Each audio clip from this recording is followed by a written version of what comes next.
TikTok time to rock. Good evening, good morning, good afternoon to everyone who's watching from all over the world. It's your friendly neighborhood philosopher here, D Wood. With me now, I got Chris from Speaker's Corner. How you doing, man? Doing good, thank you, David. And we've got Jai and DoC here. How you guys doing? What is up? We are happy that we are not on any lists. Yes, and we're on our own list. Just Jai and DoC. That's it. Lists? What lists? What kind of lists could you be? It could be fun to be on lists. Like, for instance, if someone made greatest apologists who crush Islam with the Islamic Dilemma, you'd want to be on that list. So, oh, I'm on that list. What? You don't want to be on this list. What kind of list would you not want to be on? There's all sorts of cool lists. Well, I'll let everyone find out on your next stream on that topic, and they're all going to find out about this. People are debating whether they call it the Dawah Diddy list or the Epstein Dawah list. People are still voting on what exactly Epstein or Diddy. They don't know yet, but it's one of those lists that you don't want to be on. Iteration, Diddy? man. Diddy Dawah list is good. Could it be the Al-Zut list? The Al-Zut list. Someone's saying it's Al-Zut list. All right. So anyway, guys, yeah, that's that'll be later. So we're gonna do this live stream. This is responding to Brother Haji, who attempted to respond to the Islamic Dilemma. We'll see what kind of awesome job he did. But yes, later at 8 p.m., I'll be live with Hatun and Thaddeus and anyone else who wants to jump in, but we'll be going through. Wow, I was telling people there was more to come out with this story, and my goodness, 75 people, 75 Dawagandists all rallied around hijab to throw people off the trail. This is bad. This is a guy who's willing to take down all of Dawah for the entire future just to avoid apologizing for something. Wow, wow, wow, wow, wow. Priorities, am I right? Yeah. Hey, so it's a bad day to be a Dawah guy. It's a really bad day. Every last Dawah guy. Every day? Panicking. Every day's a bad day to be a Dawah guy. Every single one of them is panicking right now about whether they're on the list, and not just that. It's the issue of who leaked all the messages. So who amongst us is a spy? That's the question. We think it might be one of the wives of the Dawah gang. Oh yeah, we did speculate that. That would have been epic. While he's sleeping, she got his phone. You know what I mean?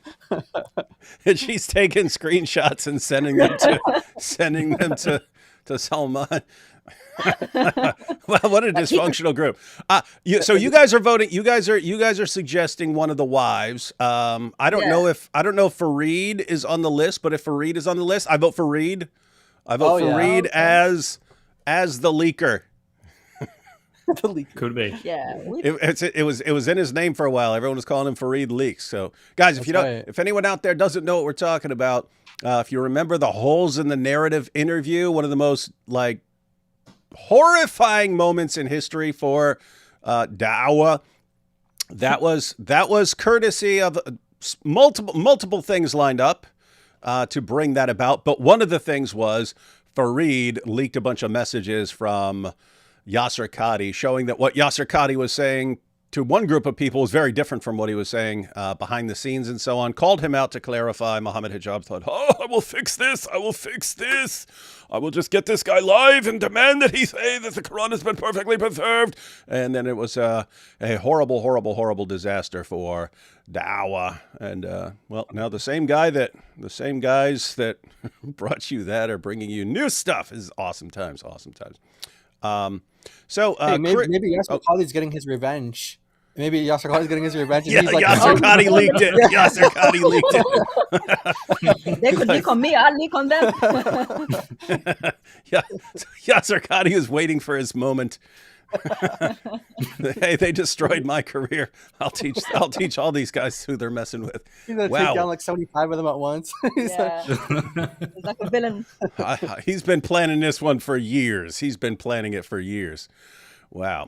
All right, so Chris, we're going through a video by Brother Haji, I don't know if that's his name or his just channel name or nickname or whatever, but he's out from around your way, isn't he? Like out there, that's one of the speaker's corner type guys. So he might possibly or probably someone who might be on some list somewhere. But anyway, well, what do you know about him? I don't know. We got to wait for the the Epstein files. We got to wait for the Diddy Dawah list to come out, I guess. Which Salman, if you're watching, please do. We're very keen to see who is on that list. So I think he has gone to Speaker's Corner a few times. If you look at his channel intro, he does have clips of him that looks like it's at Speaker's Corner, so I'm pretty sure he has been there at least a few times. Now, I know Brother Haji, and I say that in a very loose sense. I haven't met him. I haven't spoke with him personally, but I've seen his content, and I know he's seen my content. He's somewhat responded a little bit to my content. And I do have to give Brother Haji credit. I actually really like most of his videos. He seems quite sincere as a person, and he actually calls out many of the people on this list, potentially, for doing lots of, how can I put it gently, scammy behavior.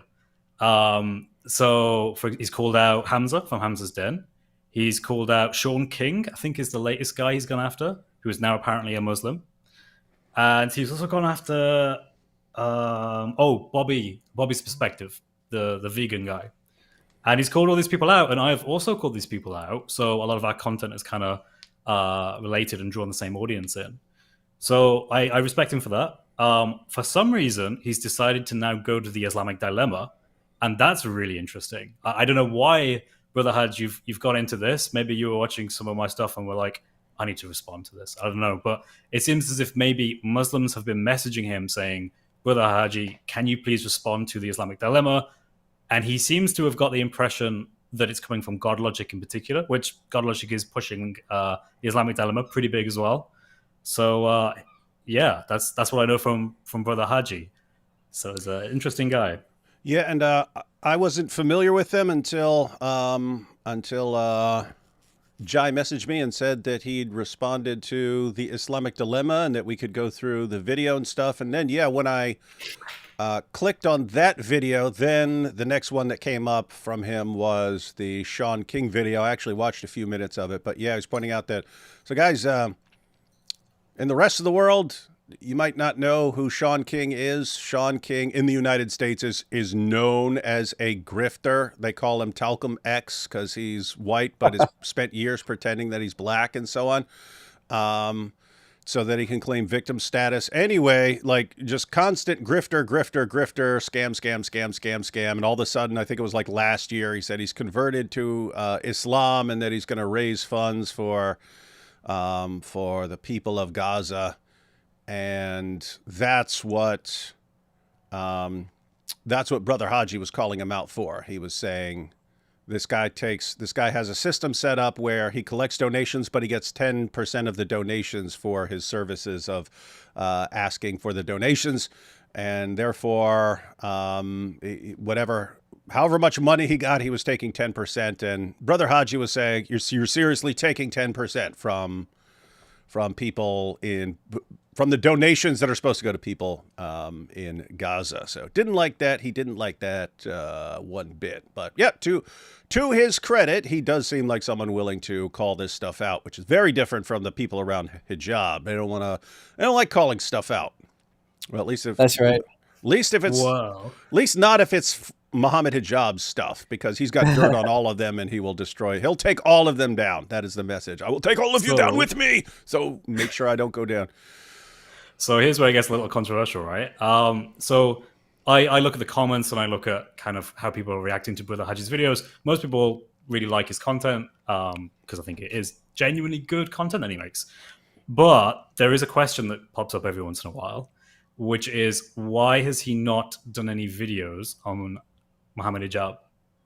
Because he has covered basically every poor behavior from so many of these Dawah guys. But for some reason, Muhammad Hijab has got a pass.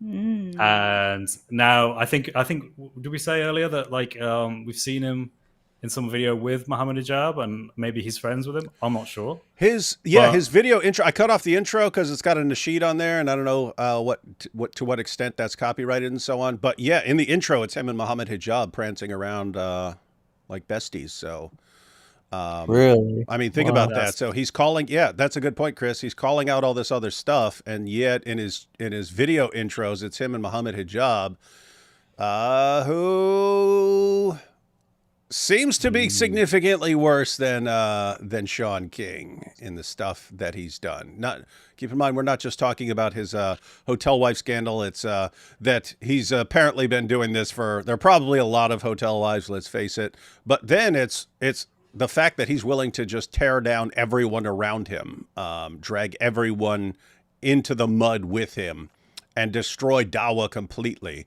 in order to avoid admitting that he was wrong. And so, Brother Haji, got your next video all lined up for you. We're waiting. We gave you soft, easy pitch. This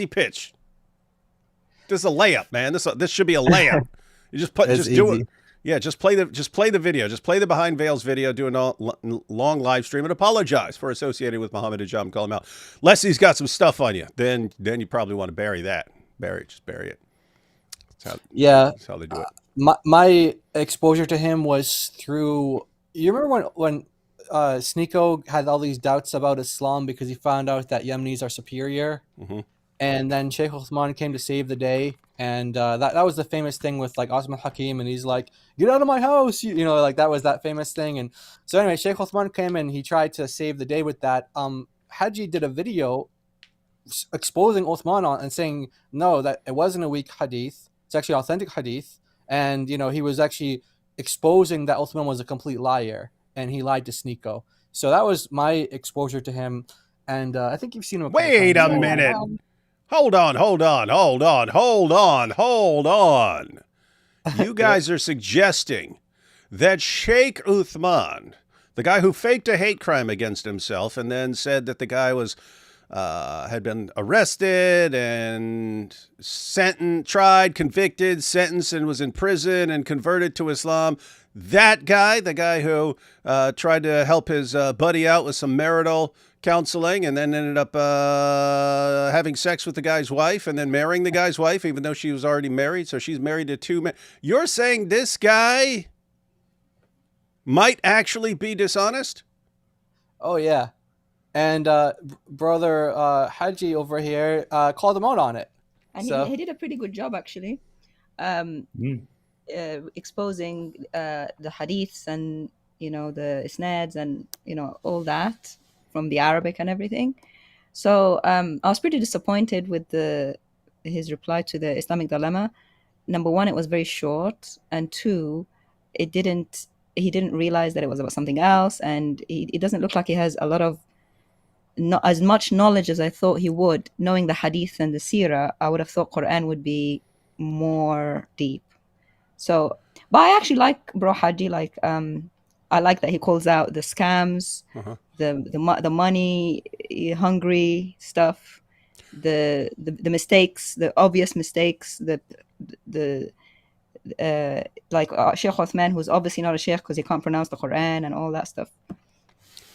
Yeah, and I liked Brother Haji because he was so yeah, I agree completely. Like when I clicked on that video, I was expecting something better. I think his response is, well, I'm trying to be nice here because he seemed nice, but not good, not a good response, and not coming within a trillion miles of actually responding to the Islamic dilemma. But what I liked was he was saying, hey, why don't we just get together for a discussion on this? Why don't we just talk about it and go through the verses and stuff and get to the bottom of this? Like, yes, that should be every Dawah guy. If you think there's a response to this, that should be what every Dawah guy is saying right now. Why would you not want to sit down? If you can refute the argument, why not just sit down and refute it? So, guys, just to clarify, he's going to say in this video that he would like to have a discussion about the Islamic dilemma, presumably to try to show us that we're imagining this.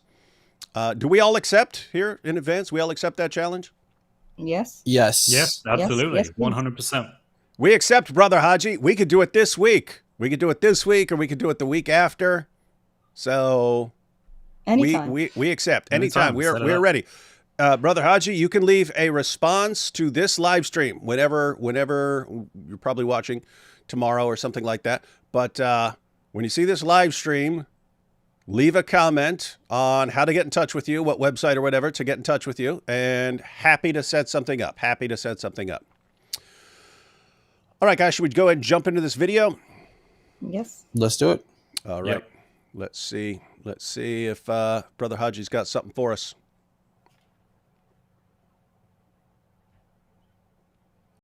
الرحمن الرحيم الحمد لله رب العالمين والصلاة والسلام على نبينا محمد وعلى آله وأصحابه ومن تبعهم بإحسان إلى يوم الدين ما بعد السلام عليكم ورحمة الله وبركاته. Hey, DoC, I'm guessing his Arabic is significantly better than Shik Uman's. Yes. You could tell he's not native, but it's pretty good. He tries really hard. He tries really hard. Yeah. I'm thinking this is for our benefit, maybe, so that we can think that he's better than the rest. He's just doing the usual, praises to Muhammad and praises to Allah and all that stuff. The stuff that is unnecessary when you're speaking to Christians. It's meant to intimidate, but it just bores me to death at this point. I don't know what effect it has on you two. Yeah, it's never impressed me even slightly. It's always like, who is this? It's like when Hijab is in an interview and someone asks him a question and he doesn't know how to answer and he just starts babbling in Arabic. It seems like that's made to impress. I don't know. Is it like a flex to your fellow Muslims or something like that? Because if it's meant to impress us, it's not. Well, I'm gonna be on the side of Brother Haji now, but I think one thing I like about this guy is I get the impression so far, right, that he is at least trying to be more pious than Muhammad Hijab. And I know that's setting the bar really low, but I feel like he is actually trying to follow his religion and trying to be a good person and how he sees it, and that comes across to me that he's trying to be pious, right? I know that's in a way for show because he's a public figure and he's doing this online, but definitely not impressed by it because there are Christians who can do this as well now at Speaker's Corner. You hear it so many times, you just recite the thing even though you know nothing about Arabic whatsoever. Doesn't make you look any better. Yeah, that's why I was surprised that this guy actually wants to have a discussion, because so I didn't actually watch the video. What I did is I went over to, because I know from his videos in the past, when he's giving sources, he puts it on the screen. So I just kind of like skimmed over, you know how YouTube, it lets you like preview the next parts or whatever. So I just previewed until he showed sources. I got to that part and he was reading it in Arabic on the screen. And then I listened to the point that he was making based off of that. And I was thinking, if this guy actually wants to have a live discussion with us, like, you're not going to have all this prepped, like Sajid kind of prep to like read your Arabic like 50 times so you can get a good recording or something like that. I'm just saying, like, if he wants to have a discussion with us, we'd love to, but he's not going to be able to, impress anybody with his Arabic. So if he wants to bring an Arabic friend, that's bring your Arabic friends. Yeah, that's fine. Yeah. Hey, Jay, did you hear that, Brother Haji? You can bring the best Arabic speaker you have to help you out. Open invitation. We don't know how we can be any more inviting than we are right now. We're being extremely welcoming and inviting right now. So, and I could just say real quick as well, Brother Haji, if you are watching this, or you do watch this at some point, and we do have this discussion, it will be calm, it will be relaxed. We can have a good dialogue, right? We won't just yell at you and make fun of things. We'll be sincere and calm and respectful. Mm-hmm. Absolutely. That's All right. Here's Brother Haji responding to the Islamic Dilemma. I haven't really invested much time in Muslim-Christian polemical discussions. And I make it clear and apparent that I'm not the most well-versed in the Bible, its passages, its verses, etc. Even though I've got a gift from Zakir Hussain, it's over there somewhere. Oh, Zakir Hussain. You got something from Zakir Hussain? Dude, that's... I guarantee he's on the list. Hussain. I guarantee you Zakir Hussein's on the list. Wait, isn't that the guy that debated Mike Brown? Yeah. Yes. Oh wow. Yeah, I think I know. He says he's got a book from Zakir Hussein. They did come out, like a couple of the guys got together and made a book on Muhammad in the Bible. And they use you as clickbait for it. They're like, David Wood's Nightmare just got published, and I went to it. one section of that. I went to one section of that to see what they were arguing. It was one of the most deceptive things I've ever seen in my life. Like flat out. Whoever did their research for them knows that he's freaking lying. You have to. You can't not know it. And so that was my first impression. So I rapidly lost interest in this. But to his credit, because we're talking about why we like this guy a little more, he starts off by saying, I don't know a lot about the Bible stuff. And that's very different from any random Dawah guy who would claim to be an expert, even though he's completely clueless. Yeah, absolutely. I agree. It's nice. It's like a total opposite of Muhammad Hijab, right? Yeah. Like he's thumping his chest and this guy's like, I don't know what this is. Yeah. I mean, I don't really know the Bible that well. I got this book on my shelf, but I don't know. Yeah, any other Dawah guy is going to be like, I was a priest and a pope for 50 years, before I reverted, yeah. And so I've got the whole Bible memorized in these original languages. And and then they don't know the most basic information about the Bible. But So. he does set you up for expecting him to fail, because he says, look, I haven't spent enough time in this. I don't know much about the Bible. So that tells me, okay, you haven't spent, but surely you would have spent enough time on the Islamic Dilemma, because that's the issue. Because we're not asking Muslims to know the Bible for the Islamic Dilemma. Mm-hmm. So you can tell that he's not confident already. And I know that's humble, but it's also gives a little hint to his followers that, yo, he's not going to do that well. If they come back with something, I'm not the best, which I appreciate. Mm-hmm. But then he goes out and says, I'm happy to have a discussion with God logic about this, which is like so weird to me. It's like, I don't really know this that well, but I'll go talk with a Christian about it. I don't know. He specified God logic? Yeah, he said God logic because the clip he's responding to was on God Logic's channel. So, okay. Yeah. But the thing is that we're on it, so I don't know. I'm hoping he'd still have a talk with us, with David on your channel. Yeah. So that makes sense, because the thumbnail was directed towards God Logic. He did like the whole so he would have gotten that from God Logic's channel. So he got a video from God Logic's channel and cut out a clip of it. But Brother Haji, I have not confirmed with God Logic, but I'm about 100% certain that if you want to have a discussion on God Logic's channel, God Logic would be completely happy to do that. We're happy to have you here on this channel. Chris would be happy to have you on his channel. Jai and DoC would be happy to have you on their channel. So we're all fine. So ball's in your court. All right, back to Brother Haji. With different du'at, and they compiled a good book, but I just need to go through it to enhance my knowledge. But nevertheless, going through a Zakir Hussein book is not going to enhance your knowledge unless you're looking for knowledge of how to lie to your fellow Muslims, and you don't seem like you're interested in that sort of thing. So, but hey, Brother Haji, let me go ahead and tell you, if you think that book has good knowledge in it, you go ahead and go through that book, find what you regard as the absolute smackdown best argument, and then bring it here and we'll go through it. And then hopefully you'll see what you're dealing with in your fellow Dawah guys. Recently, brothers have been sending me videos regarding a challenge. Oh, hey, that's funny. That's funny. He just admits what we always suspect, that people are, Toad, how do you respond to this? That's another thing I like about him. He didn't try and I'm just making this video totally out of the blue for no apparent reason. I just woke up and thought, the Islamic Dilemma, let's do a video on that. He's like, no. Muslims send me this and they ask me to address this. And I'm like, thank you. It's good to know that we have that kind of impact. So I appreciate him in his honesty there. But didn't Mimi Hijab say, "Oh, I've never seen this anyone be convinced by this blah blah"? That's what we're talking about. Like we know for a fact, because since all these guys start freaking out and posting videos about the Islamic Dilemma around the same time that we started pushing it really hard, it's pretty obvious that their fans are coming to them going, you need to respond to this. We don't know how to respond to this. It's obvious. So then Hijab like, what is this Islamic dilemma whereof you speak? I'm not familiar with this, but let me just off the top of my head try to respond to it. Yeah, right. We've got to we got to appreciate the honesty here of him. Just so lots of people are messaging me saying, "Hey, we need to know how to respond to this."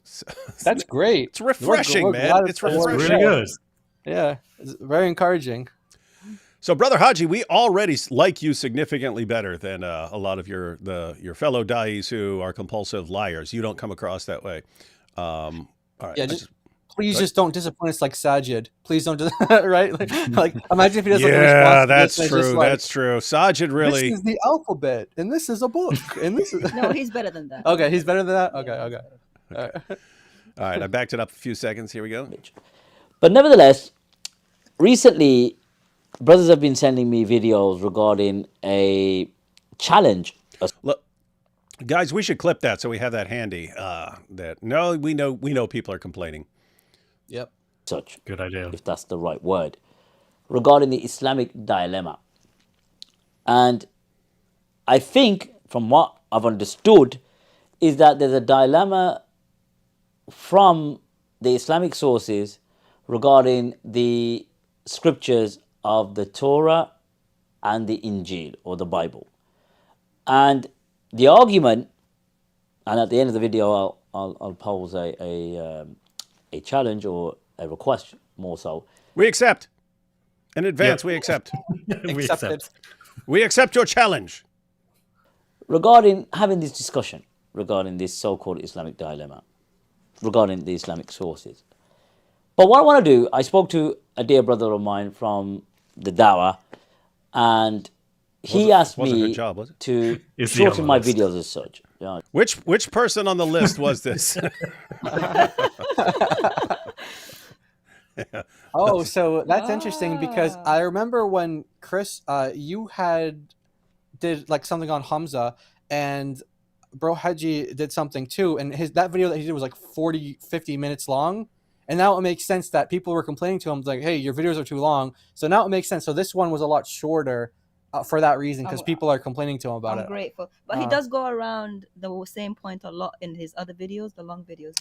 So maybe that's what they were complaining about. And even here in this video, he does repeat the same point 2-3 times. Okay. Well, hey, there's no time constraints if you want to come on here. You want to come on here or God Logic's channel, you can take all the time you want to. Lay out your 5 hours, man. 5-6 hours. No problem. Yeah.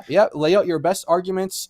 And go for it. Yeah, bring all the sources you have, and bring whoever you want to. Bring your friend with you. Hang on, guys. There's a couple super chats. I was going to do the super chats later, but there's one that's about his. There's one that's about him. So I want to just there's a couple. Go through them real quick to get to the one that just popped up.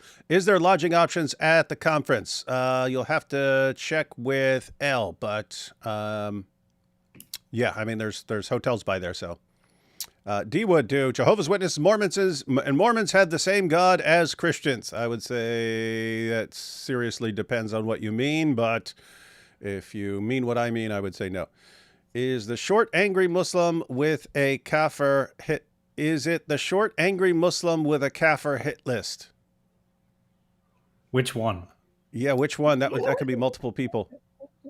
Oh, I know who he's talking about. The doxer. Yeah, the doxer. Yeah, that's the guy the guy who doxed our buddy. The one who shall not be named. Yeah, that guy. He's definitely on. I know for a fact he's on the list because. Wait, are you talking about? Is it Hijaz? I know he doxed someone. Hijaz. Actually, it was Mary who actually found out that he's on the list, because what she did was. She went to the videos where Muhammad Hijab said, hey guys, comment, because the first comments matter the most. So comment, guys, and then we'll like your comments and blah, blah. It's going to help the algorithm. Well, she found that he was doing it on his actual account, and he was one of the early comments. Yeah, he responded to what was on the group chat. Yeah. So she found out, so he's on the list then, because he's, taking his commands. So yeah, he's definitely on the list. But that's not a surprise, because we all know he's a liar and just he's like the scum of the earth. And he was on the live stream where they talked to Aisha. That's right. Yeah. With him and Hashim. Yeah, that's right. And they did talk about that on the leaked comments. Yeah, guys. So everyone is watching. They're, we've just shown that if someone is, he's different and nice and trying and doesn't come across as a lying scumbag, we're happy to give credit where credit is due. I can say Ijaz is an evil, lying, racist scumbag. No, he is. Yeah, He he is. is. Evil, lying, racist scumbag. And happy to defend that to anyone who would challenge me on that one. Let's see here. How do Muslims explain the horrendous Sharia passage of 12:3 in reliance of the traveler that excuses every bizarre perversion so bad they don't even translate it to English? We'd have to see that. Have to see it, yeah. Yeah, we're kind of on a different topic now, but yes, there's all sorts of messed up stuff there. But DoC, if you want to screenshot that or check it out later. I know most Muslims wouldn't know about these passages. That's my quick answer. I know that Osama Dakdok has like a presentation on this, and he does go over like, here's the English, here's the Arabic, and then there are some sections where it's like the English is completely not translated at all. So if that's one of those instances, yeah, it usually is some sexually deviant kind of thing. It's all about like bestiality and horrific orgy stuff, and incest and all that stuff. Yeah. That is allowed under certain conditions or with minimal punishment, stuff like that. Completely untranslated. Yeah. Pretty creepy. And then Bo Rudder here says his thumbnail has God Logic, Chris, and D Wood, and says come debate. Oh, he didn't put us on there. Yeah, what about us, man? I want to come. Hey, we're happy. sure We're you'll happy like it. to see David and Chris and God Logic debate you, Haji. If you don't want us, it's no problem. No, we want. He No, doesn't want us. Why? If he wants that, then that's okay. He can have. We're happy to see that and witness that. Witness his destruction. Okay. So, yeah, for some reason, I didn't see his thumbnail. I guess, I must have seen it. Did he change it or something like that? Because I didn't remember. Yeah, it says come debate on there. And says and calls it ignorance of the Christians. I saw his title was ignorance of the Christians. Yeah, somehow I missed the come debate on there. So he's got come debate with God Logic, Chris, and me on there. So we accept. And again, have not confirmed with God Logic, but I predict that he will accept. And he also has no logic on there. He went with the Ali Dawah thing. Dude, don't go with Ali Dawah. Don't go the Ali Dawah road. Bad move. He's on the diddy list, man. Yeah, I know what he did. That was actually the thumbnail that we had on God Logic's stream. He stole God Logic's thumbnail. No, yeah. Well, no, that was just a thumbnail. So in God Logic's channel, it said "come debate." So I don't think that was a challenge. Okay. But he is challenging us to have a discussion. So okay, that's good. That's good. All right. We got all that settled. So maybe we are invited. Maybe we're... that's good. I want to be invited.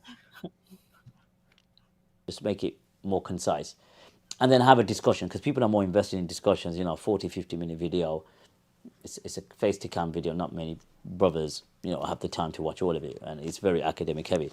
So what I'm going to do is I'm going to show one example of how these Christian polemical debaters are really projecting their beliefs on the Quran and the kalam or the aqwal of the ulama.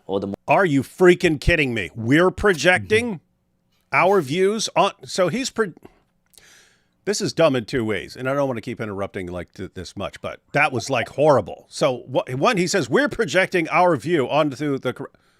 First of all, no. If the Quran said our book is corrupt, I wouldn't care what the Quran says. I don't believe in the Quran. If the Quran says that, if the Quran were to say our book is corrupt, I would say, okay, the Quran says our book is corrupt, and here's why the Quran is wrong. I say that the Quran doesn't say that because the Quran doesn't say that. We're stating facts, right? So one, you're the guys who project your views into the Quran, right? You're the guys who we think the Bible's corrupted. Oh, let's go to a verse that says nothing about the Bible being corrupted and say that's what it actually means the Bible's corrupted. So one, you insert your views into the Quran. Two, you're projecting onto us what you guys do. So it's this double projection, man. You got a double projector. That's a fancy projector, man. Fancy projector that can project twice. Do you think, part of me thinks that he doesn't know this, though?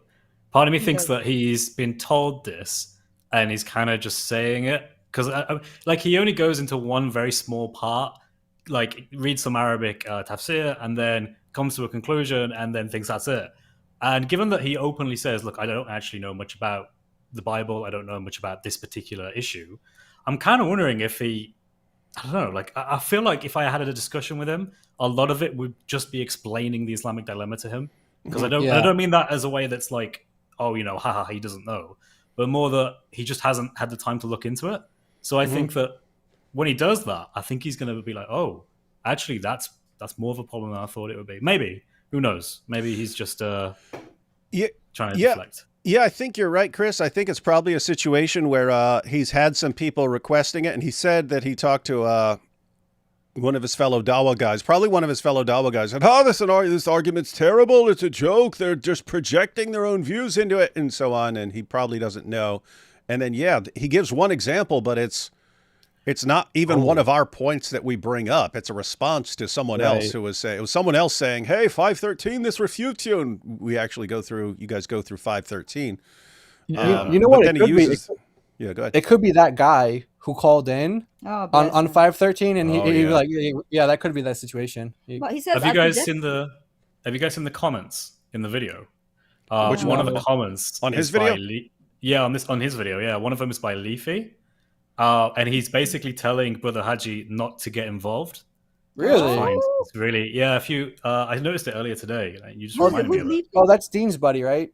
Yeah, the Bush. Yeah, he's Dean Respon's friend who spends a good amount of time with Dean trying to solve the Islamic dilemma in his basement somewhere. So, So Leafy says, "These people are dishonest clowns who've already been refuted by me," and Dean responds, "Don't waste your time, Aki." Don't waste your time. I mean, he sat there and said that he's getting requests from his followers on how to respond to this stuff. So why would you not want them? Why would you not want them to get the responses they so desperately crave? It's almost if the response is going to be nonsense. Yeah, and he knows it. Yeah, of course it is, and he knows he's just going to end up creating more problems because he doesn't know what he's talking about here, apparently. But yeah, this is everyone paying attention to this. Every response these guys post, we point out that it doesn't even come close to solving the Islamic dilemma. Not even close. It's all smoke screens. But then they all thump their chest. "Oh, we've all refuted this already. No need to respond."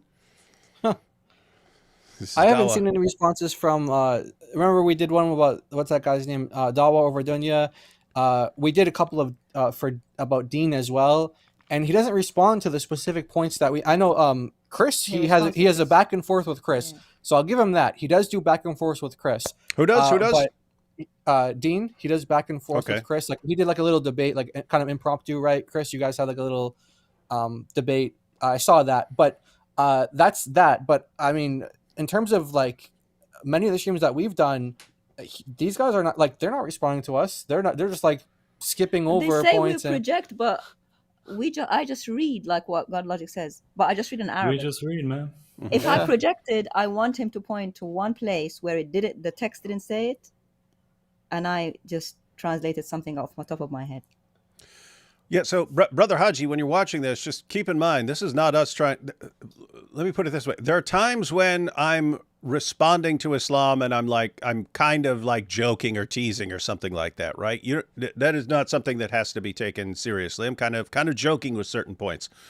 This we are completely serious about, right? There are dozens of verses in your Quran which we read them and it really, really, really, really, really sounds to us like these verses are confirming the inspiration, the preservation, and the authority of our book. So if we're misreading them, we'd love an explanation, but we never get those explanations. We get people who say, "Oh, they're lying," and then they give some stupid argument. They pretend, they throw up a smoke screen, and we're like, "Is this Dawah?" Because that's pure deception. That's pure deception. What you guys just did, pretending to respond to it without answering anything we actually said.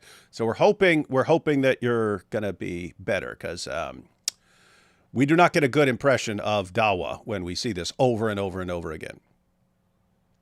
All right, back this up slightly here. Here we go. Projecting their beliefs on the Quran and the kalam or the aqwal of the ulama or the mufassirin more notably. regarding the preservation of the Bible or the Torah. And this dilemma, there's many verses that they use. So, as I said, I'm open to having a discussion regarding this topic. We accept. With God Logic. And I'll obviously make that request at the end of the video. So let's... I hope you didn't just mean God Logic, but I'm Yeah. sure God Logic would agree, but we're all here and we've already accepted, so. Wow. I mean, for a guy who starts out the video like, man, I know nothing about the Bible, and obviously this is a new argument for him. People are just requesting it. He wants to come and, you know, debate it and or have a discussion. He said have a discussion. That's great. Yeah. But Yeah, notice this- how he says, "Oh, they bring all these verses." Okay. I mean, it's kind of funny. I can't, this is kind of why I like Yeah. listening to him, because I feel like I'm actually watching as you know, as far as I can tell, a sincere Muslim going through this and just like you know, talking his mind as he does it. Is like, yeah, I'm not quite sure, but I'll have a discussion. I mean, I would kill for something like that at Speaker's Corner. You don't like all the da'is there. Most of them on this list don't want to have any conversations with people because they know that it's not going to go well for them. So they, you know, they're constantly obfuscating, trying to figure out excuses to run the opposite direction. But if this guy was there, it'd be great. You know, you could just go up to him and have a chat with him. It'd be really edifying to anyone who was listening to that. Yeah, I mean, I was saying like that. That's great that he's willing to do that, but he's gonna get completely embarrassed. Like he has no idea what he's getting into, and whether it's just like a one-on-one with anyone, like one of you guys just one-on-one, or with God Logic, Or with he the has Quran. no idea, right? Hmm. Yeah, he has no idea what he's getting into. Yeah, he's done a hit and run. He's done a hit and run with a little bit from Tabari. He has no idea how much time we spent with Tabari. Yeah, Like I can refute him from Tabari by Tabari. I don't even need to go to Ibn Kathir. and that's what we're gonna do. which he completely ignored Ibn Kathir, which we brought from the clip. If he knew how much research we've done just with Tabari, he wouldn't be doing this. Like this is really dangerous for him. But I'm happy for it because it'd be great for the gospel. Yeah. And so, Brother Haji, here's how this would go. Not trying to be mean or anything. We're just saying, based on what we've seen, what we've seen from the video that you posted, and you acknowledging that you don't know a lot about it, the discussion would not go well for you. But we would be happy to point out, hey, he's kind of new to this topic. He's acknowledged he's not completely familiar with it. So you could have this kind of introductory discussion where we take you through the Islamic dilemma in all its glory. You can try to respond and so on, but you'll have to, at the end of the day, you're going to have to come up with better stuff. So we can have an initial discussion where we lay things out and you can raise any objections you got and so on. That discussion is not going to go well for you, right? Everyone's going to be watching this going, whoa, this Islamic dilemma is the greatest argument ever. And so then you can go back and study for like a month how to respond to everything. And then we can all get together again when you've looked up responses to everything. Happy to do that. It's best we can do that. Yeah. Yep. And then and by the way, the follow-up, just so you know, would also not go well for you. But go. yeah.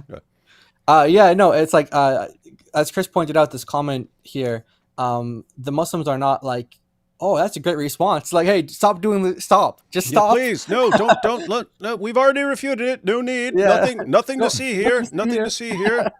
Team So, I Response mean, and Leafy are like the scapegoats. They're going to deal with all the takfirs that other Muslim brothers make against them for having a incredibly unorthodox perspective, or at least from their paradigm anyway. And yeah, we'll just let those guys take it. You, Brother Haji, you do other stuff. Don't listen to him, Brother Haji. Someone's got to. We already like you better because you're at least, you sound sincere when you're trying to respond, even though we don't think you're doing a great job. But we acknowledge that you're new to this, so we don't have super high expectations and so on to someone who comes into a brand new argument. But we already respect you more than we respect some of the other guys who just pretend to respond to it and then thump their chests and run their mouths and stuff like that. Doesn't impress us. yeah, But absolutely. you're impressing us Absolutely. significantly more. So we'd like Yeah, to much we'd like to better. hear more from you.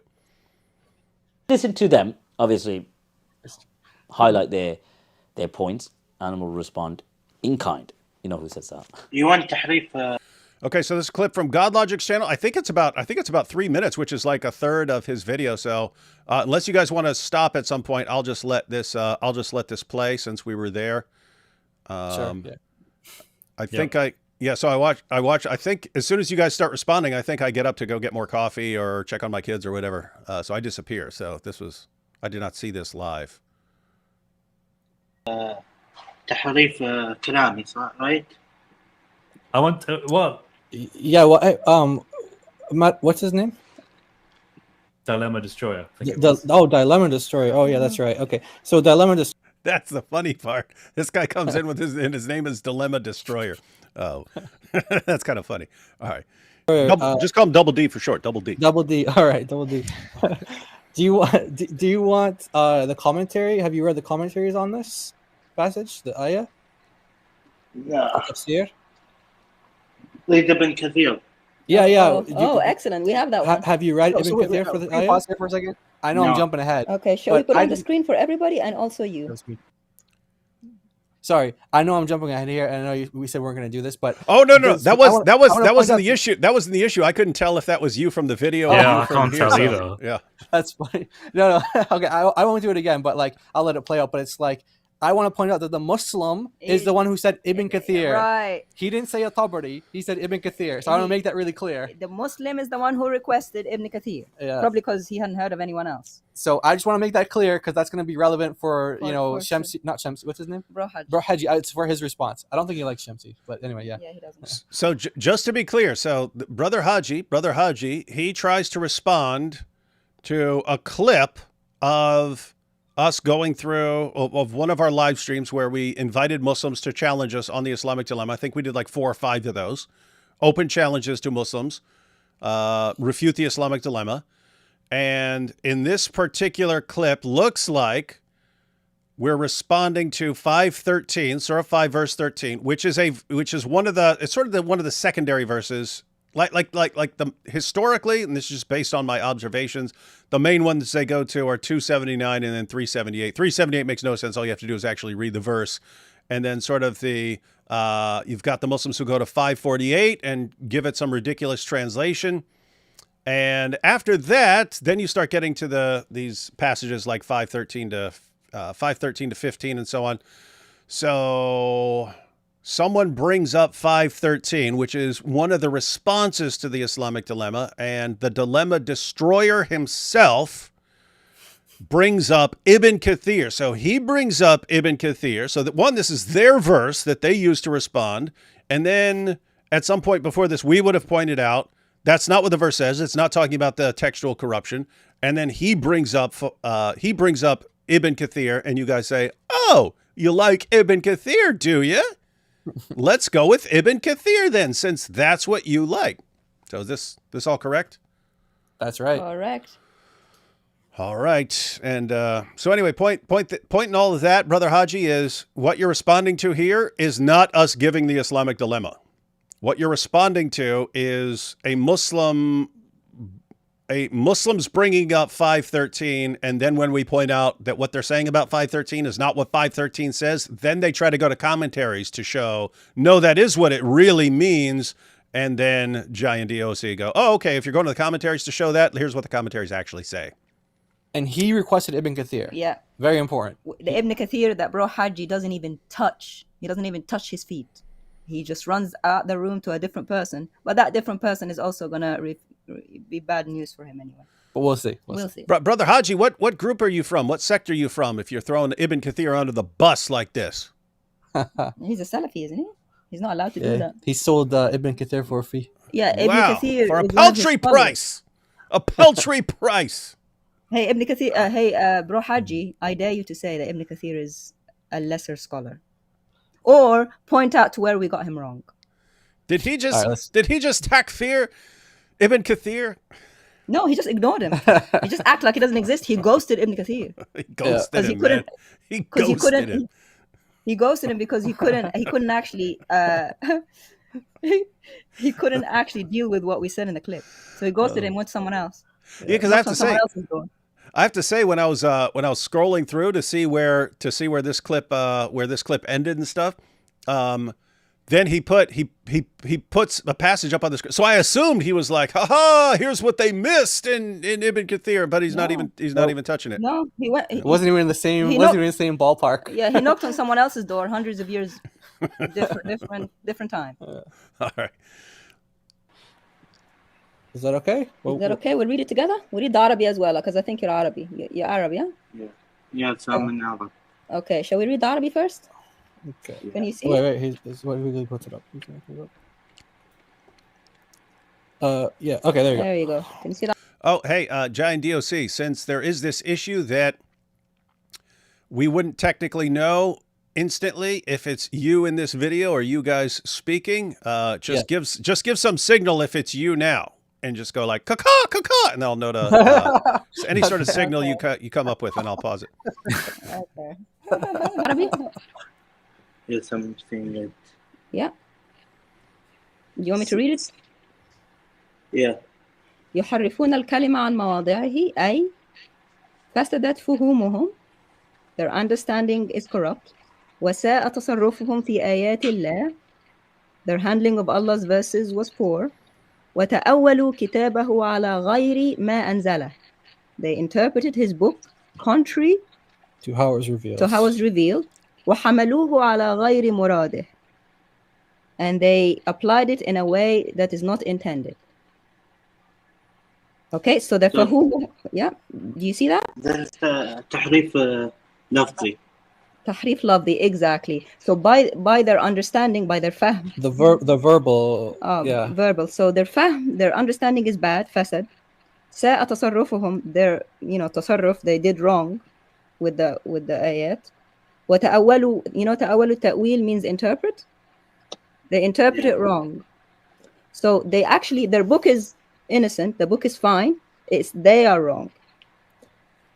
So Ibn Kathir is saying, just for everyone, maybe you didn't catch it in the Arabic, but you guys, the understanding, this is what Ibn Kathir is saying, understanding has become corrupt.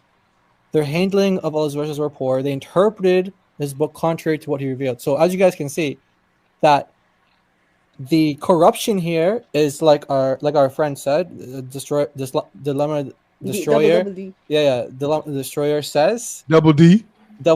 Yeah. Like he said, this is referring to a verbal corruption, not a textual corruption. So what Chris was asking you was that if you had any verses, any ayah in the Quran that say that the Torah or the Injil are textually corrupted, like the text is corrupted. Yeah, النص لو غيروا النص. Yeah. If they change the text, لو غيروا النص. So as you can see on screen, we've got the. I just want to point out. So this now goes back to Brother Haji, and he's going to attempt to respond. Very interesting what you guys just requested there in that clip. To recap, someone brings up 513. I don't know what happens, but 513 is one of the verses that Muslims bring up to respond to the Islamic dilemma and say, nope, the Quran does say your Bible's been corrupted. Just look at 513 through 15 and so on. So what happens? We go through 513 through 15. We show that's not what it says. That's when a Muslim would go to a commentary. And this particular Muslim said, but go to Ibn Kathir. And DoC says, no, Ibn Kathir isn't saying that the text is corrupted. It's saying people, misrepresented or distorted or something like that. So DoC points that out. But then right there at the end, they say, hey, we're looking for verses of the Quran that say our text has been corrupted. This ain't it. So what are we looking for? Verses of the Quran. To refute the Islamic dilemma, all you need are verses from the Quran, correctly interpreted and represented, that say the Torah's been corrupted, or the Gospel's been corrupted, or the Bible's been corrupted, or something. That's what we keep looking for. No one ever gives us that. Ever. There are a couple verses they try to go to, like 513, like 279. In context, they don't mean the text of the Bible's been corrupted. And in fact, they can't possibly mean that. They can't mean that when you actually read them. Read what they say and read it in context, and then read it in light of what the rest of what the Quran says. So the question, notice guys, for everyone who's watching, if we're wrong about the Islamic dilemma, it should be a 10-second response. Chapter, verse, it says your book's corrupted, boom, done. Why is no one doing that? Why can't anyone do that? Why can't anyone show us chapter and verse of the Quran that says our book's been corrupted? Maybe you should be getting the point by now that perhaps there isn't any such verse if no one can bring one up. If we've challenged all these Muslims and they've made all kinds of response videos and not one Muslim can point to one verse of the Quran that says our book has been corrupted, maybe you should start getting the point that it's not in there. And I'm saying that because your average Muslim, when he hears Christians, what you guys have been told all your lives the Quran says is not what the Quran says. It's not what the Quran says at all. And they think, but I've heard all my life that it says that, so it must say that. And then we bring up verses of the Quran that affirm our scriptures, but in their heads, in the head of the average Muslim who's never read the Quran, they're thinking, oh, it's in there somewhere. It's in there somewhere. These verses are in there somewhere because I've been told all my life that that's what the Quran says, so they must be in there somewhere. And so they just think that eventually these verses are going to be put forward and destroy the dilemma. But you Muslims who are watching who've never read the Quran, and I know you haven't read the Quran, you Muslims who think the Quran says this, you should be watching all of this and recognizing why don't any of the guys who respond ever just show chapter and verse where the Quran says the Bible's been corrupted? Why? And the correct answer is because the Quran doesn't say it. And that's the point that you guys can't seem to get. But anyway, I wanted to back up slightly to show what Jai and DoC requested, which was show us some verses that say the Bible's been corrupted. I'm pointing that out because Brother Haji attempts to respond, but doesn't really respond. You guys can see that the corruption here is like our friend said, dilemma destroyer. Double D. Dilemma destroyer says. Double D. Yeah. Like he said, this is referring to a verbal corruption, not a textual corruption. So what Chris was asking you was that if you had any verses, any ayah in the Quran that say that the Torah or the Injil are textually corrupted, like the text. Did you catch that? Verses of the Quran. So Jai points out that's what Chris was requesting, and that's something that we keep asking for and we never get. So I asked it, Chris asked it, Jai and DoC repeated Chris's request. Hey, do you have any verses? We keep asking, we never get any. So that's going to lead into Brother Haji's attempt to respond, and we'll see. Obviously, he's going to give us chapter and verse, right? Or he's Nas. sorry. Nas Or ka. Okay, Kaka, there we go. I was waiting for that. I was like,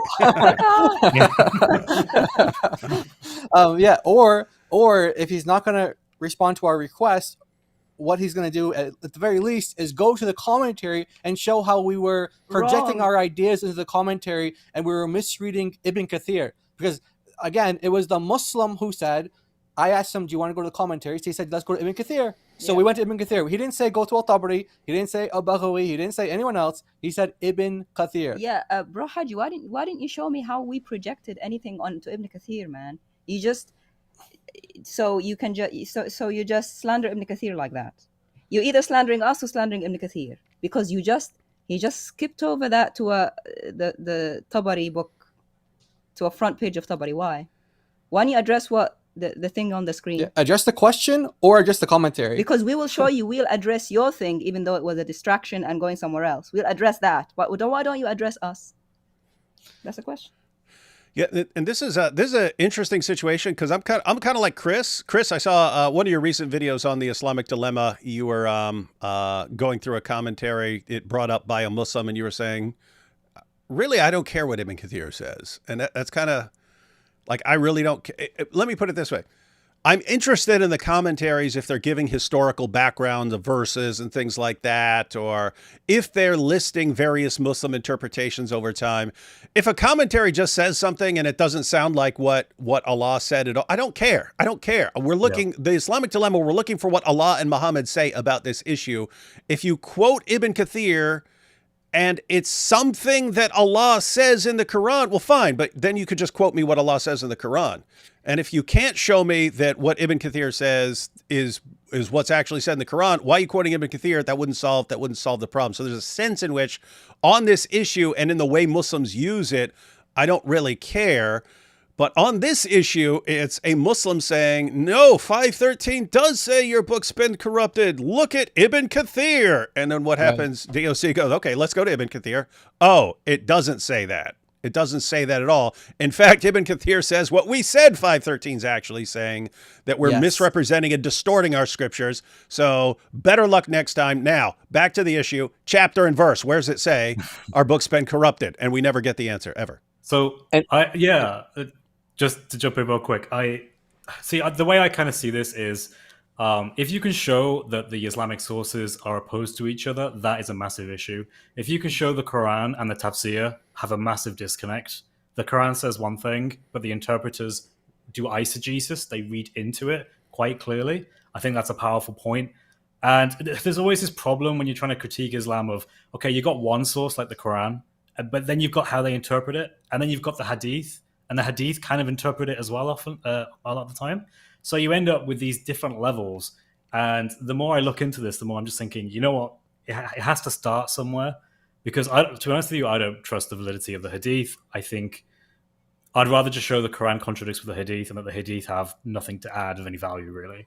That's my opinion. Like, that's how I want to approach this, because I want to start at the base level and kind of build up. But you guys have the super expert skill of actually knowing the Arabic, which very few of us do.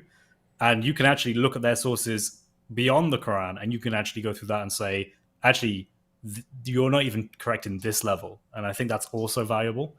But I don't know Arabic, just like heads up there. I have no clue about Arabic. So I'm just going to... Yeah, most of the Muslims don't either. Most of them, yeah. Yeah. So for now, I'm just staying with the Quran. Yeah, go ahead. Sorry, go ahead. No, that was it. I'm just saying, like, for now, I'm like Surah 40 on the Islam, Wow, you're like reading the Quran through. Yeah, but remember, I'm not doing all the additional stuff you guys are doing, because you're like going into the Arabic side. I'm just like native English guy going, oh, look, the English says this. Oh, this is great. So we'll see. We'll combine everything at the end. Yeah, we're looking forward to that. But I'll tell you our perspective. And I learned this when I was dealing with like rabbinic Jews, and I would go to like, what do the rabbis say about this? Or what does the Talmud say? Or what does the Targum, any sort of like rabbinic source. And a lot of times they would come back and say, well, do you think that rabbi was a Trinitarian? Do you think that rabbi was a secret Christian? And I'm like, no, I don't. But what I'm doing is I'm showing you that what you're saying is just some like made up interpretation that some Christian missionary is coming up with. I'm showing you that your scholars, they don't have a Christian bias. They don't have this like, we're trying to prove something, and yet they're coming to the same conclusion we're coming to. So I do that same thing with Muslims. If we can find a Muslim scholar making the same exact argument that we're making, well, I just like, okay, great. So you can't accuse him of being like, oh, he's trying to read the Islamic Dilemma into the Quran, or he's trying to do like, you can find Muslims who say things like the Bible's corrupted. I'm not saying you can't find that, but that's because they know that there's an Islamic dilemma and that there's a problem. But when you find Muslims who are saying exactly what we're saying, well, that makes the problem for you so much bigger. And of course, there's like there's a couple of different layers to this, but another additional one is like kind of like what you're saying, which is like, let's just fact check them and let's see if what they're saying is actually even true. And every single time we fact check, they are not right. Yeah, I'm not joking. And Bro Haji is actually a level above, but Bro Haji is still caught on a technicality, which I'll show you later. Still not right. By the way, guys, that would be a good. Those would be good titles for videos. Fact checking so and so on the Islamic Dilemma or something like that. Because oh yeah, that's a lot of times that's just what it comes down to. Yeah. So guys, especially for people that, if you're not familiar with the terminology and so on, you got the Quran. That's supposedly the speech of Allah, and that's the main source we go to for the Islamic Dilemma. Allah has his entire book, the Quran. Almost every Muslim you run into thinks that the Quran claims the Torah and the Gospel were corrupted by Christians and Jews. And we're pointing out, show us one verse in there. Show us one verse in the Quran that says what you guys have been taught all your life it says. They can't do that, right? So that's the main thing we'd be going to. Then you have the Hadith. You have claims from Muhammad. There's not a ton of claims about Muhammad about the there are some very important ones and so on, but it's not like you're dealing with hundreds of hadiths or something like that. You're dealing with a couple of relevant ones where Muhammad says something about the Torah and the Gospel and so on. But then you have the commentaries. These are later Muslim scholars who are commenting on things in the Quran and the Hadith. And you can go to later commentators who say the Bible's been corrupt. Why? Because by that time they know that the Bible doesn't line up with the Quran. They know that the Quran talks about Allah sending the Torah and the Gospel, but they know that in their time, the Torah and the Gospel don't line up with what the Quran says. So they conclude, oh, it must be corrupted. And then they try to read that view into the Quran.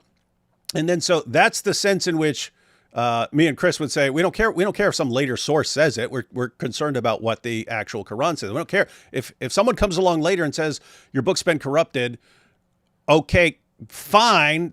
But you have to show us where Allah is saying that, and that's what they never ever show us. And then Jai was pointing out that part of the significance of going to the commentaries is showing that when a Muslim says we're coming up with some crazy interpretation of a verse, it's your Christians, you're reading that into, you're projecting it. Okay, did Ibn Kathir project our view into his reading of the Quran? Did these other scholars? So pointing out that we are not the inventors of these claims about these verses. Yeah. Earlier Muslims noticed the exact same things and very frequently commented on it. And I'll add one more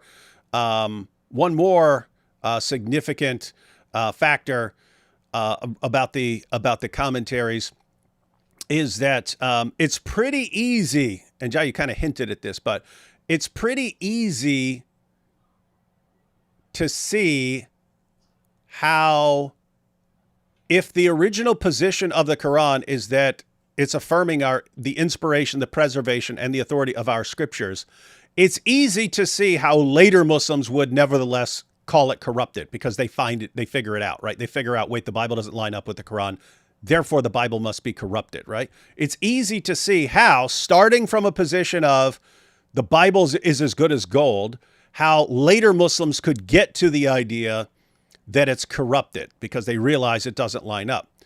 So if the Quran is saying, there are two possibilities. It's a different kind of dilemma. Either the Quran is affirming our book or it's saying our book is corrupted. Let's just say it's one of those. If the Quran is affirming our book and saying our book is as good as gold, it's easy to see how later commentators concluded that the Bible's been corrupted because they find out the Bible doesn't line up with the Quran. So it's not surprising to find Muslim commentators who say the Bible's been corrupted, and it's not relevant. We understand why you came to that conclusion.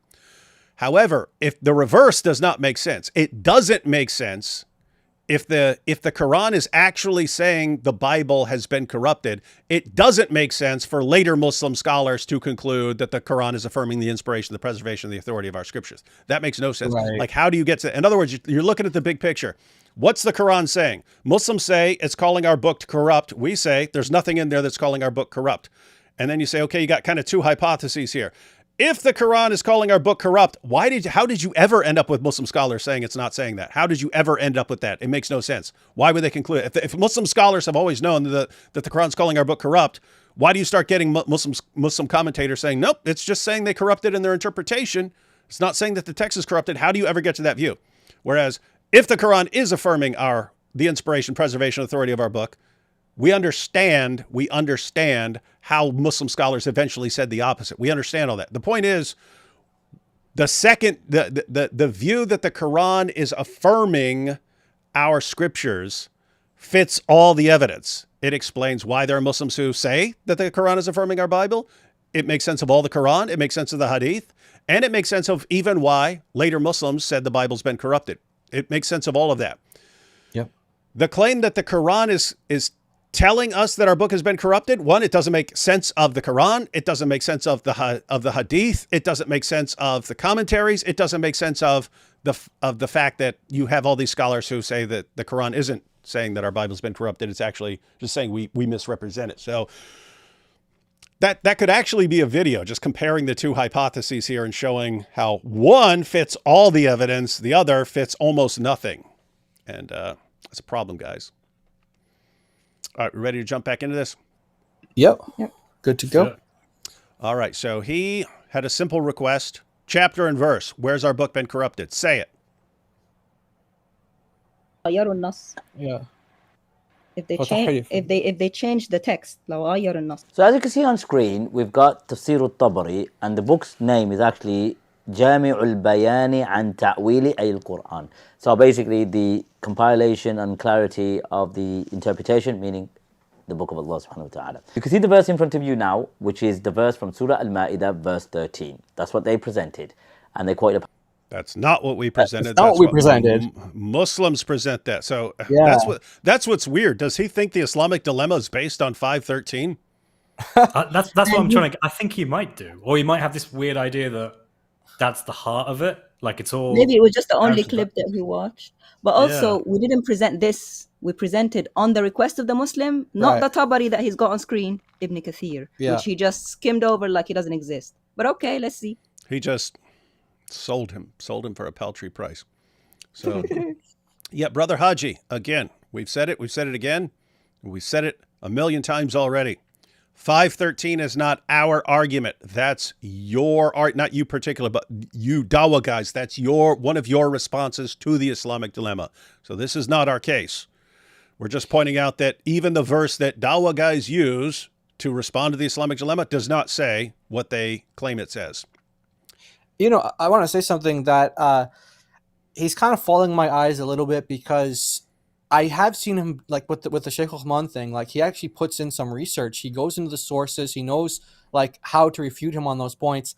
Chris showed that he goes into detail with like Hamza, and he goes like he's like very detail oriented with that stuff. This he's very sloppy on.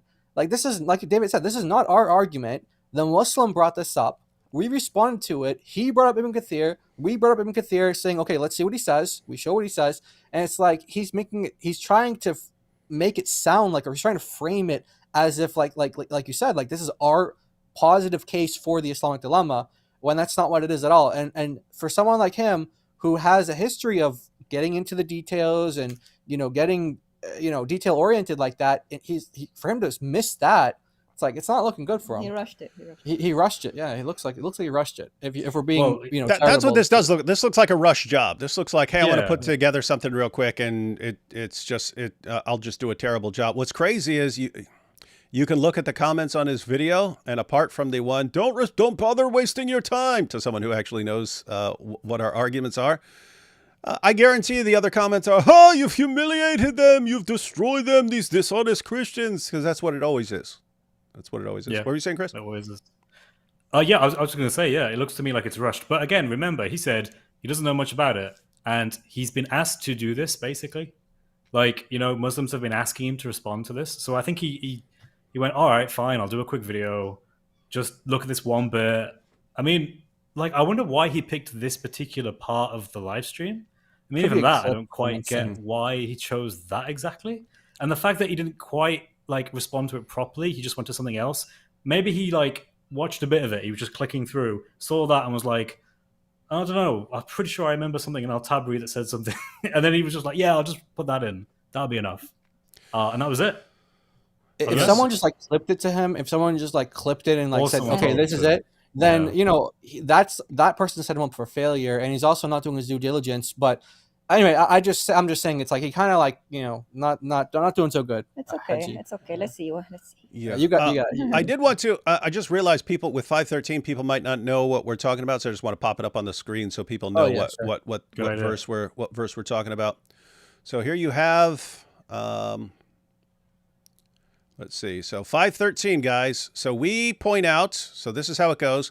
We point out that the Quran doesn't say the Bible's been corrupted. On the contrary, the Quran affirms the inspiration, the preservation, and the continuing authority of the Torah and the Gospel. And then when we ask for verses that say our book has been corrupted, one of the common places to go is this passage in 5:13 to 15. So let's go ahead and read it so you can see why they would go here.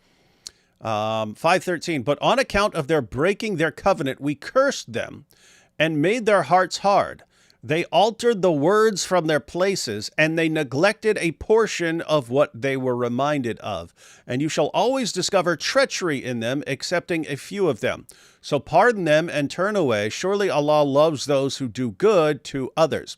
So that part right there, they altered the words from their places, and they neglected a portion of what they were reminded of.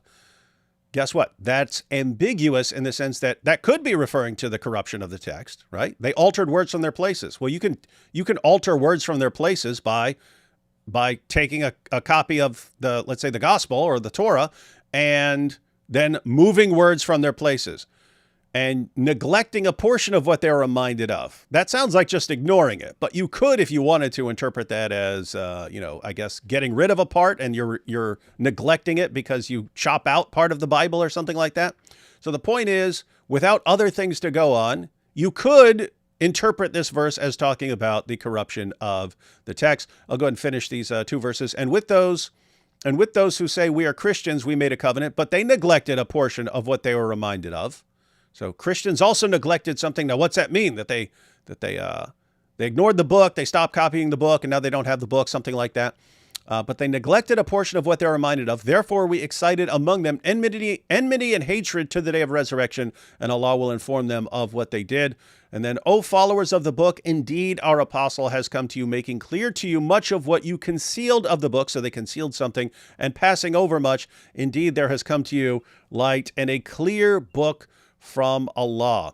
So the idea here, guys, is 513 it does sound like it's talking about corrupting something. The question is it talking about the text or just how we misrepresent it? Because you have other passages like 378, which talk about Jews and Christians distorting the scriptures with our tongues, with our speech. It's talking about how we misrepresent and even lie about our scripture. So what is 513 to 15 saying?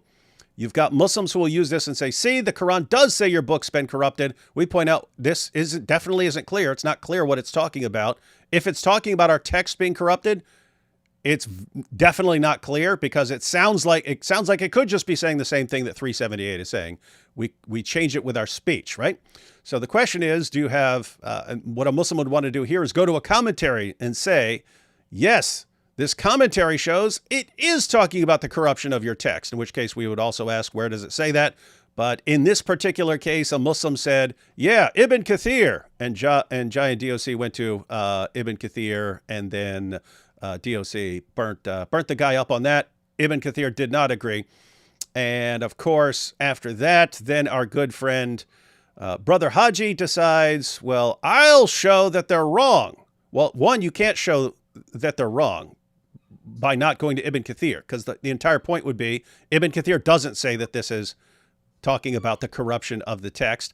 The other problem, of course, would be if you're saying this is talking about the corruption of the text of the Torah and the Gospel, the rest of the entire chapter makes absolutely no sense, because 543, and how do they make you a judge, Muhammad, and they have the Torah, wherein is Allah's judgment.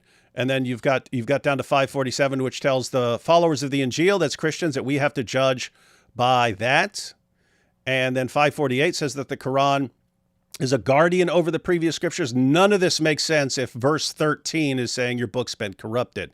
So those are kind of be some of the various problems with this claim. Again, the idea here is there a clear verse? How can you tell that these guys are doing the projecting that they accuse us of? Well, we go to the clearest verses. This book affirms the inspiration of our scripture. This verse shows that our scripture was preserved. This verse shows that our scripture is still authoritative. And we go to clear verses. They go to ambiguous verses, which could be interpreted as corrupting the text or just people misrepresenting the text. And they go with the corruption interpretation, and which contradicts all the clear verses. That's the issue. So that's kind of the big picture in all this, ladies and gentlemen. All right. Let's go back to Brother Haji's response. And what does he do?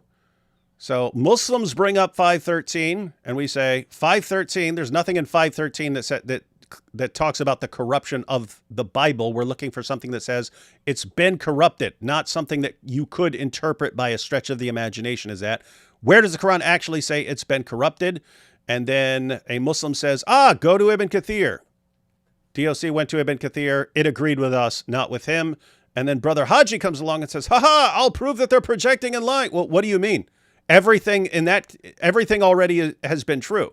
So if you're arguing that no, 513 is saying our book has been corrupted, you're actually arguing that Ibn Kathir is wrong. And why should we believe you over Ibn Kathir on this issue? It's weird. It's weird stuff. So I guess he's claiming to be a greater scholar than Ibn Kathir. We are truly in the presence of greatness here, ladies and gentlemen. Back to the video. I want to ask him 2 questions once we get this. There we go. From Ibn Kathir, projecting that Ibn Kathir didn't believe the Torah was corrupt. Before he gets into the commentary here, I just want to ask him 2 questions, because we have some stuff that we want to present on this. But before we do, and before we let him make his case, I'm going to ask him 2 questions. So, Haji, I have a feeling that you're going to watch this, and you probably will make a response video.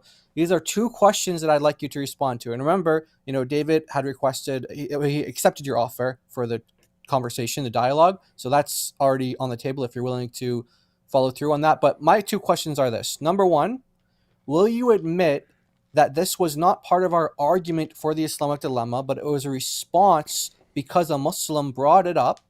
And then number 2, did we misrepresent or lie about what Ibn Kathir said?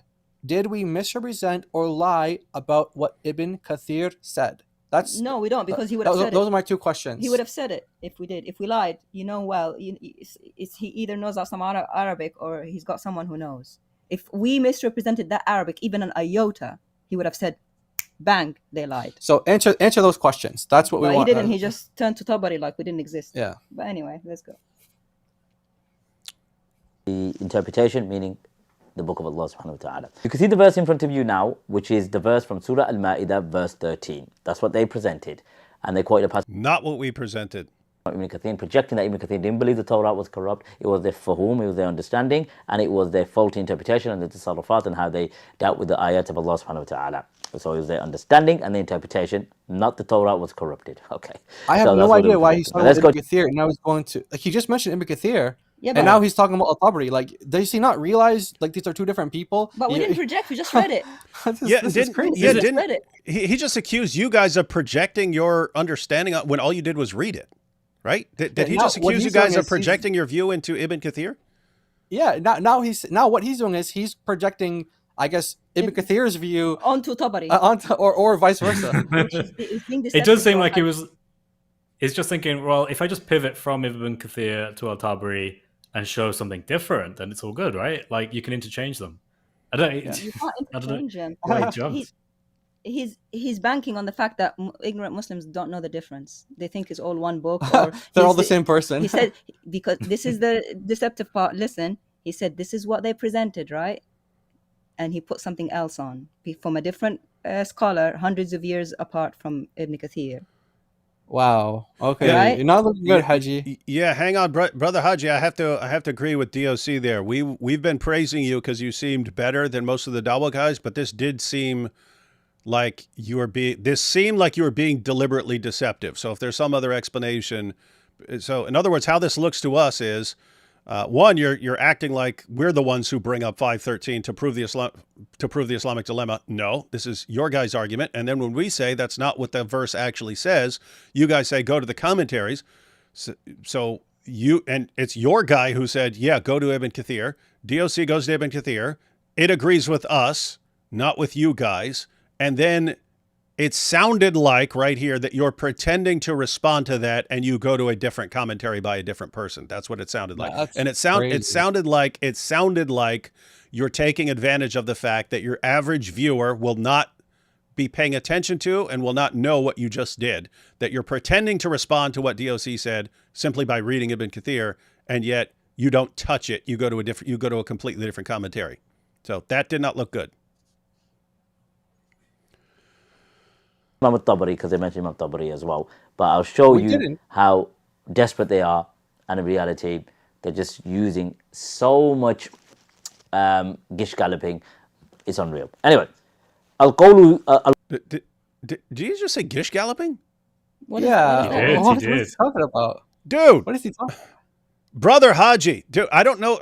This is okay. Now, yeah, my opinion just dropped more because, guys, we were thinking this guy's different, but it's a very common Dawah tactic to start calling out fallacies that you've been trained. Oh, straw man, to stuff that's not a straw man, just because your followers also don't know what a straw man is, and your followers also don't know what gish galloping is.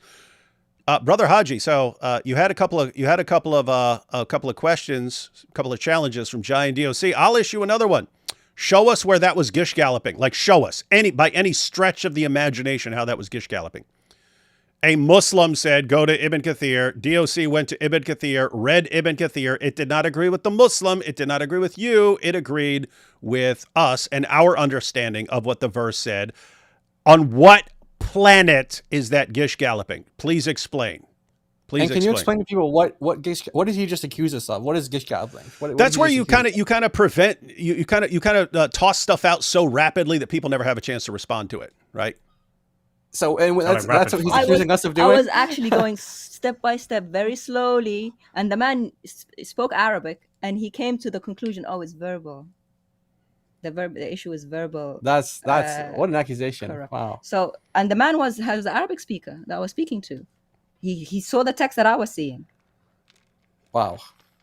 All right, not Yeah. looking good, Haji. Not looking Brother good. Haji, what DoC did is the opposite of Gish galloping. She went through it carefully until the meaning was clear. Hand-holding. Yeah. Yeah, hand holding, not Gish galloping. I think we'll do the same thing for you. Yeah, we'll hand Haji, hold. for this commentary. We'll hold your hand through this one. Yeah, we'll be gentle. We won't gish gallop. We'll go through everything so you're happy sleeping at night.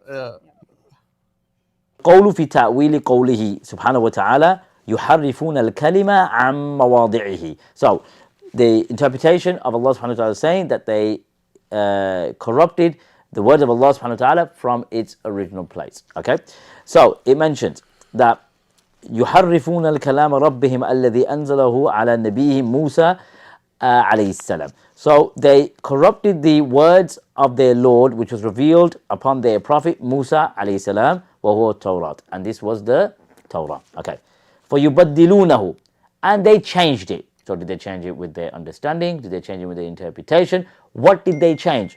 So it mentions straight after with the arrows over ويكتبون بأيديهم غير الذي أنزله الله عز وجل على نبيهم. SubhanAllah. So they wrote with their hands other than what was revealed from Allah subhanahu wa ta'ala upon their prophet. Wow. He doesn't know what that's a reference to. He doesn't know that that's referencing. We do. We know exactly what that's a reference to. But what he thinks this is a reference to 513. Like That's he what thinks he thinks this is about 513, dude.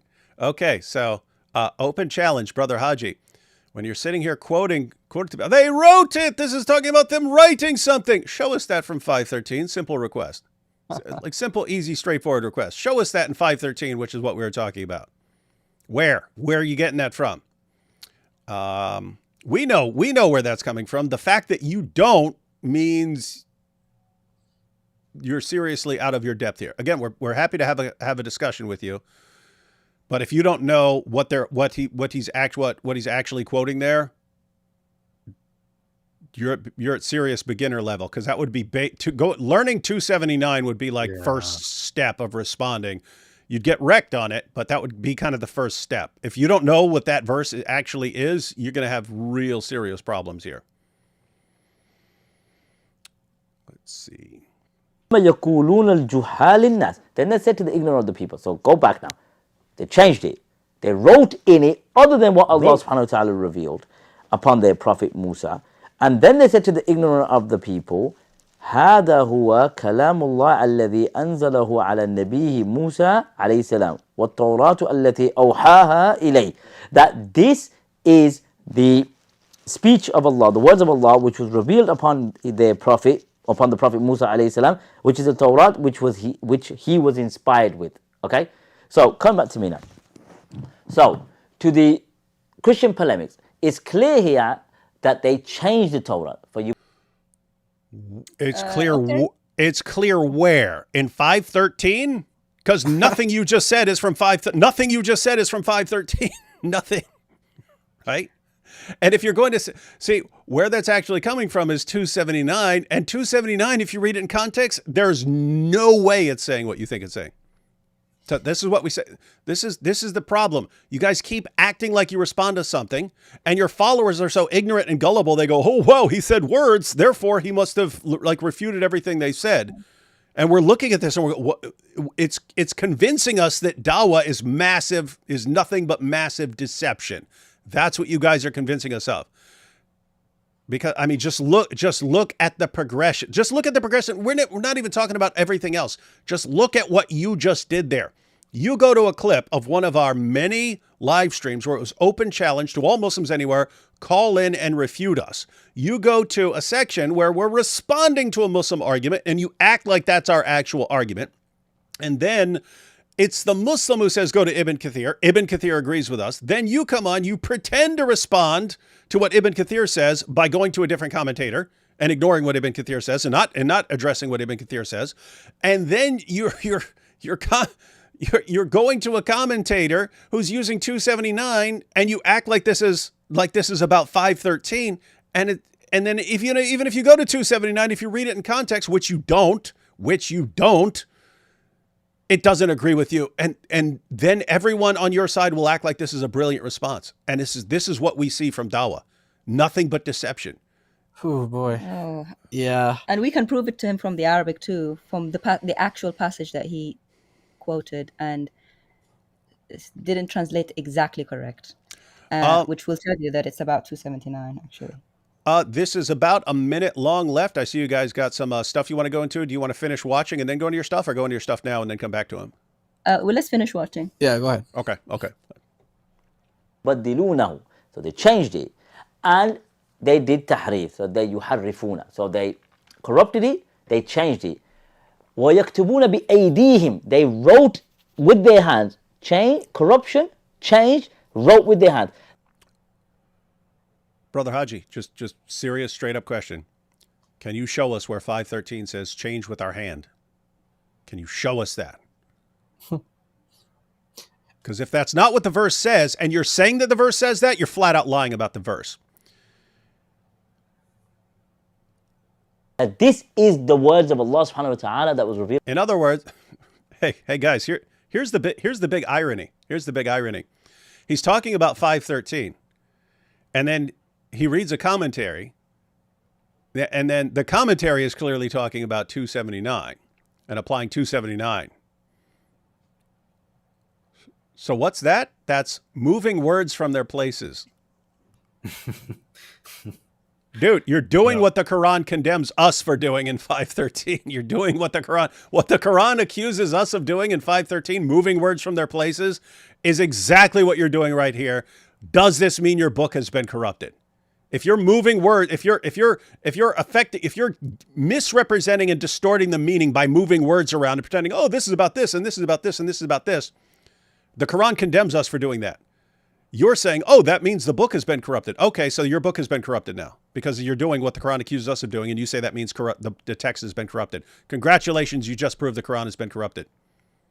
But here's what's amazing. You would not think that you misrepresenting and moving words from their places has anything to do with the corruption of the text. Congratulations, you just proved our point. Well, bang up job, guys. Doing a bang up job, Dawah clowns. Sorry. Upon the Prophet Moses. ثم يقولون جحال الناس. Then they said to the ignorant of the people, هذا كلام الله الذي أنزله على النبي موسى. This is the word of Allah that was revealed upon Musa alayhi salam. So they changed it with their hands. So it wasn't their fuhum, it wasn't their ta'wil. I have a question. Why were they only able to convince the ignorant? I wonder. Is it because the non-ignorant would have one look at that and think this is not the Torah? Which means the true Torah has been there all along. Okay. I can't wait to get into the Arabic because he just buries himself. And when he says it's not the understanding and it's not the ta'wil, it's not the interpretation, okay, so is Ibn Kathir now a kafir to you? Because that's exactly what he said. So he's saying the actual words of Ibn Kathir. He's saying that it wasn't their understandings and it wasn't their interpretation, it was the text. Great, so you're better than Ibn Kathir. Yeah. So it's not if it's not even us saying that, it's Ibn Kathir saying that. It wasn't my words. Now, hang on. What's he saying? Is he suggesting that Ibn Kathir is ignorant or that Ibn Kathir is a liar? Brother Haji, we'd like you to clarify.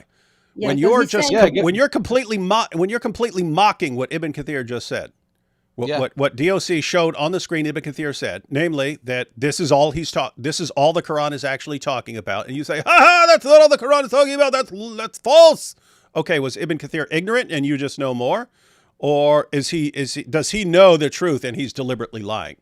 And if so, if he is lying about the Quran, does that mean the text of the Quran has been changed? Because if we lie about the Bible, somehow that means the Bible's been changed. So we just like you to clarify some of these issues. And also, Ibn Kathir would have been aware of what Tabari said before he wrote what he wrote, because Ibn Kathir is later. So are you saying that is there a war between your scholars now, or did Ibn Kathir understand better than you? and he had better Arabic than you, no offense, because I'll show you from the Arabic that it's not what it's saying, and then just wrote that, oh, it must be their interpretation. Another question. You have a lot of questions to answer, and it'd be good to make a video responding to all these questions. Corruption, the changing, the tahrif, the tabdeel of the book of Allah. They changed it and they wrote it with their hand. One brother from Dawah said, Haji, record one video highlighting an example of their ignorance, thereafter have this discussion regarding the so-called Islamic dilemma, and I'm more than willing to present books. We'll go through it because they are reaching. They are projecting, we're and projecting I and am reaching. confident that the so-called Islamic dilemma regarding the Torah and the preservation of the previous scriptures, it's an illusion. They are projecting so hard. Well, Let's Haji. have this conversation and then allow the people to decide if there's indeed an Islamic dilemma or not. And I'm sure that- it'll be a fruitful discussion. So take care of yourselves. Sallallahu ala nabiyyina Muhammad. All right. There we go. What I don't get about that is he starts off by saying he doesn't know very much about this, but then says, I am confident that we can deal with Islamic dilemma. It's not a real thing. It's just Christians projecting. It's like, well, how are you confident about that if you admit you haven't really looked into this? You know, he's saying two different things now. Now He I see started why off the by saying he's Muslims not are. confident. Now he is confident.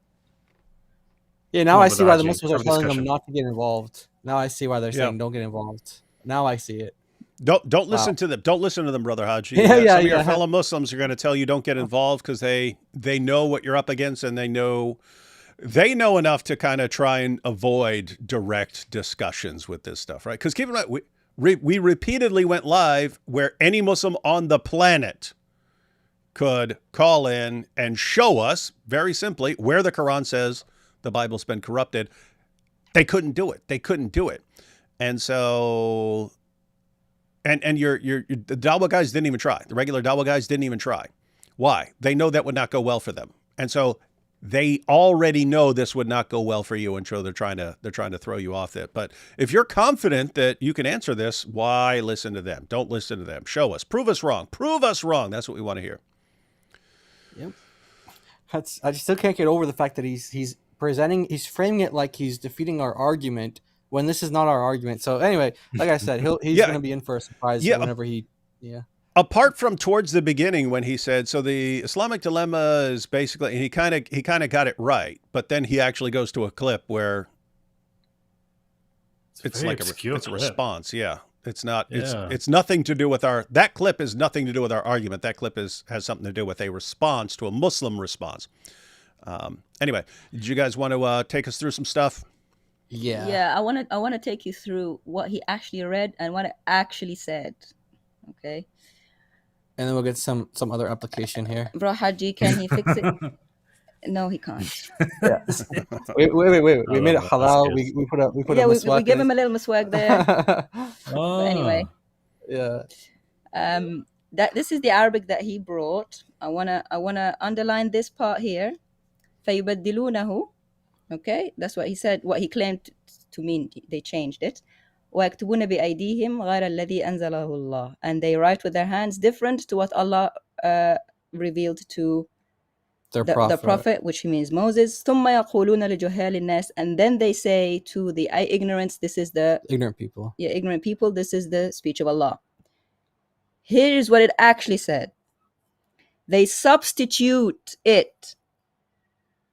فَيُبَدِّلُونَهُ.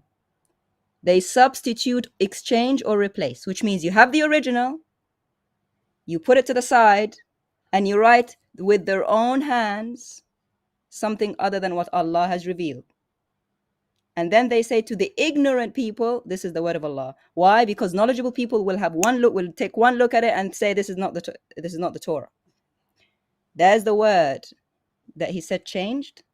More accurate translation is they exchanged or substituted the speech of Allah. Okay? Substituted. It means it's there, but they put something else. Unfortunately for him, this word is repeatedly mentioned in the Quran. Baddalna sounds similar. We substituted. What does it say here? Baddalna ayatan makana ayah. We substitute a verse in place of a verse. If you want to say baddala means change, that means Allah changed a verse in your own Quran. corrupted your own Quran. Is that what you want to say? And in other places, it says, if you want to exchange or substitute one wife for another. استبدال الزوج مكان زوج. Okay, that word means to exchange or substitute. Doesn't mean you change the original. That means you replace it with something else and the original is still there. So what, like what David said, where is it that somebody replaced the words of Allah with different, written with the hands, and then they say it's Allah's verses? Surah 2 verse 79. They write the scripture with their own hands, then they say this is from Allah, to exchange it for a small price. Here is Tabari, which is the same book he took us to. Yeah, we're not going to Ibn Kathir, we're not going to Al-Qurtubi, we're not going to Al-Baghawi, we're sticking to Al-Tabari. The same man. Look here. كتبوا كتابا. They wrote a book. They wrote a book. Then they sold it to people who don't know any different, and they don't know what's in the Torah. ولا بما في التوراة. So again, same thing. It even uses the ignorance. And again, it says juhal. They ignorant. In the books of Allah. Yeah. Ignorant about what is in the books of Allah. So definitely talking about the same thing here. كتبوا كتابا. They wrote a book. Didn't say they wrote in the book of Allah, the Torah, something different. No, they wrote a book. It's called writing a book, like what Chris said before. They wrote a book for ignorant people, and they said this is from Allah. 4 times he said they wrote a book, not changed in something in the book, which is the Torah. They wrote a book. This is the translation for you, because I know your Arabic is not 100%. It says they wrote, that your Tabari guy says they wrote a book according to their own interpretations, contrary to what Allah revealed to his prophet Moses, to people who had no knowledge of what's in the Torah, ignorant to what is in Allah's books. That means people knew what was in Allah's books, that was known to some. They just sold it to others who knew nothing. And in a different narration, it says that they were actually the Arabs. Arabs didn't know the Torah. Some Jews sat and wrote a book by themselves. And they sold it to the ignorant Arabs. He didn't say they wrote. They took the Torah and changed it and sold it to the Arabics. He said wrote a book. Right? Wrote a book with their own hands to the ignorant of the people, said this is from Allah. So actually, the passage he was reading was an allusion to this, which Tabari, if you knew anything about Tabari does this a lot. He takes from some other verses to explain in his exposition of some different verses. Right. He does that, and sometimes he'll even say, "I already explained this in this passage." Like if you go to like different chapters, he'll be like, instead of repeating himself, he'll say, "I already explained this over here, so just go over there." So he's often making allusion to other commentaries that he makes.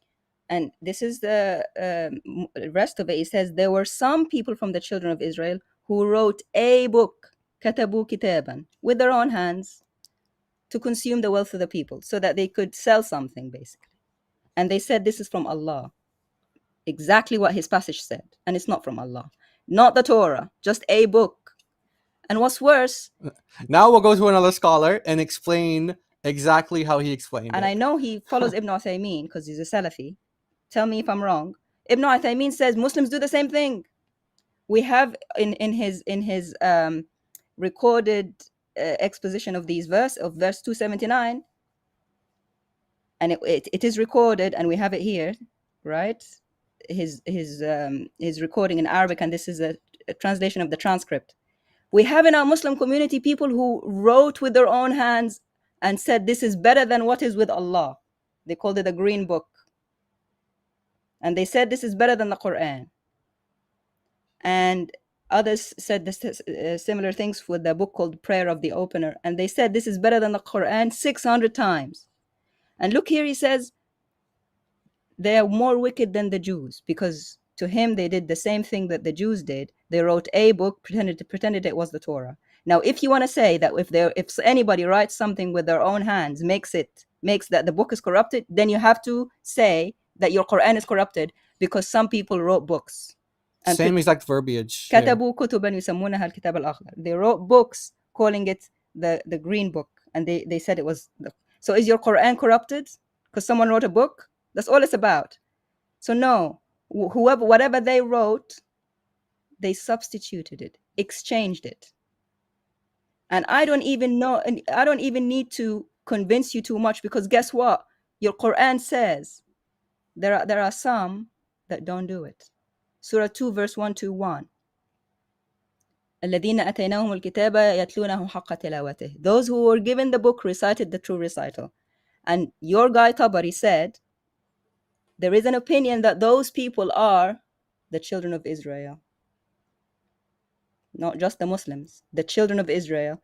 And what does it mean that they recited the true recital? They don't distort the words from their places. So in other words, there are some verses in the Quran that say that they distort the words from their places, and then Tabari is saying that there's a group that don't do that. Yep. They don't do that. حق تلاوته يقرأه كما أنزله الله. He reads it Exactly as Allah revealed it. As Allah reveals it. ولا يحرف الكلمة عن مواضعه. And they do not distort it. They doesn't not distort it from their places. And here is your tafsir Razi. One second. Can you go back to that? Can you go back to that slide? I just want to point out. So that's what you have in verses like 5:13, that they're distorting words from their places, moving words from their places, and so on. And what we get from Muslims is this is talking about the corruption of your text, right? And we say, well, it's not clear that that's talking about the corruption of the text. Sounds especially based on other things that the same chapter says and other things the Quran says, sounds like it's just talking about what people are saying, how they're distorting it with their speech. But right here in the commentary, it's applying, read it as Allah revealed it means without distorting the words from their places. So this is how you're reciting it. You're reciting it without distorting the words. So distorting the words sounds like refers to how you recite it. If you recite it and you distort the words, shame on you. But the fact that people can recite it with the true recitation without distorting it means they have the undistorted text. Because if you're reading a distorted text, then you wouldn't be reading it with the correct recitation. So the fact that there are people who recite it with the true recitation means that the text hasn't been corrupted. If the text had been corrupted, it would be impossible to recite it with the true recitation. The fact that there are people who could still recite it without distorting words from their places means that they didn't have a text that had been altered.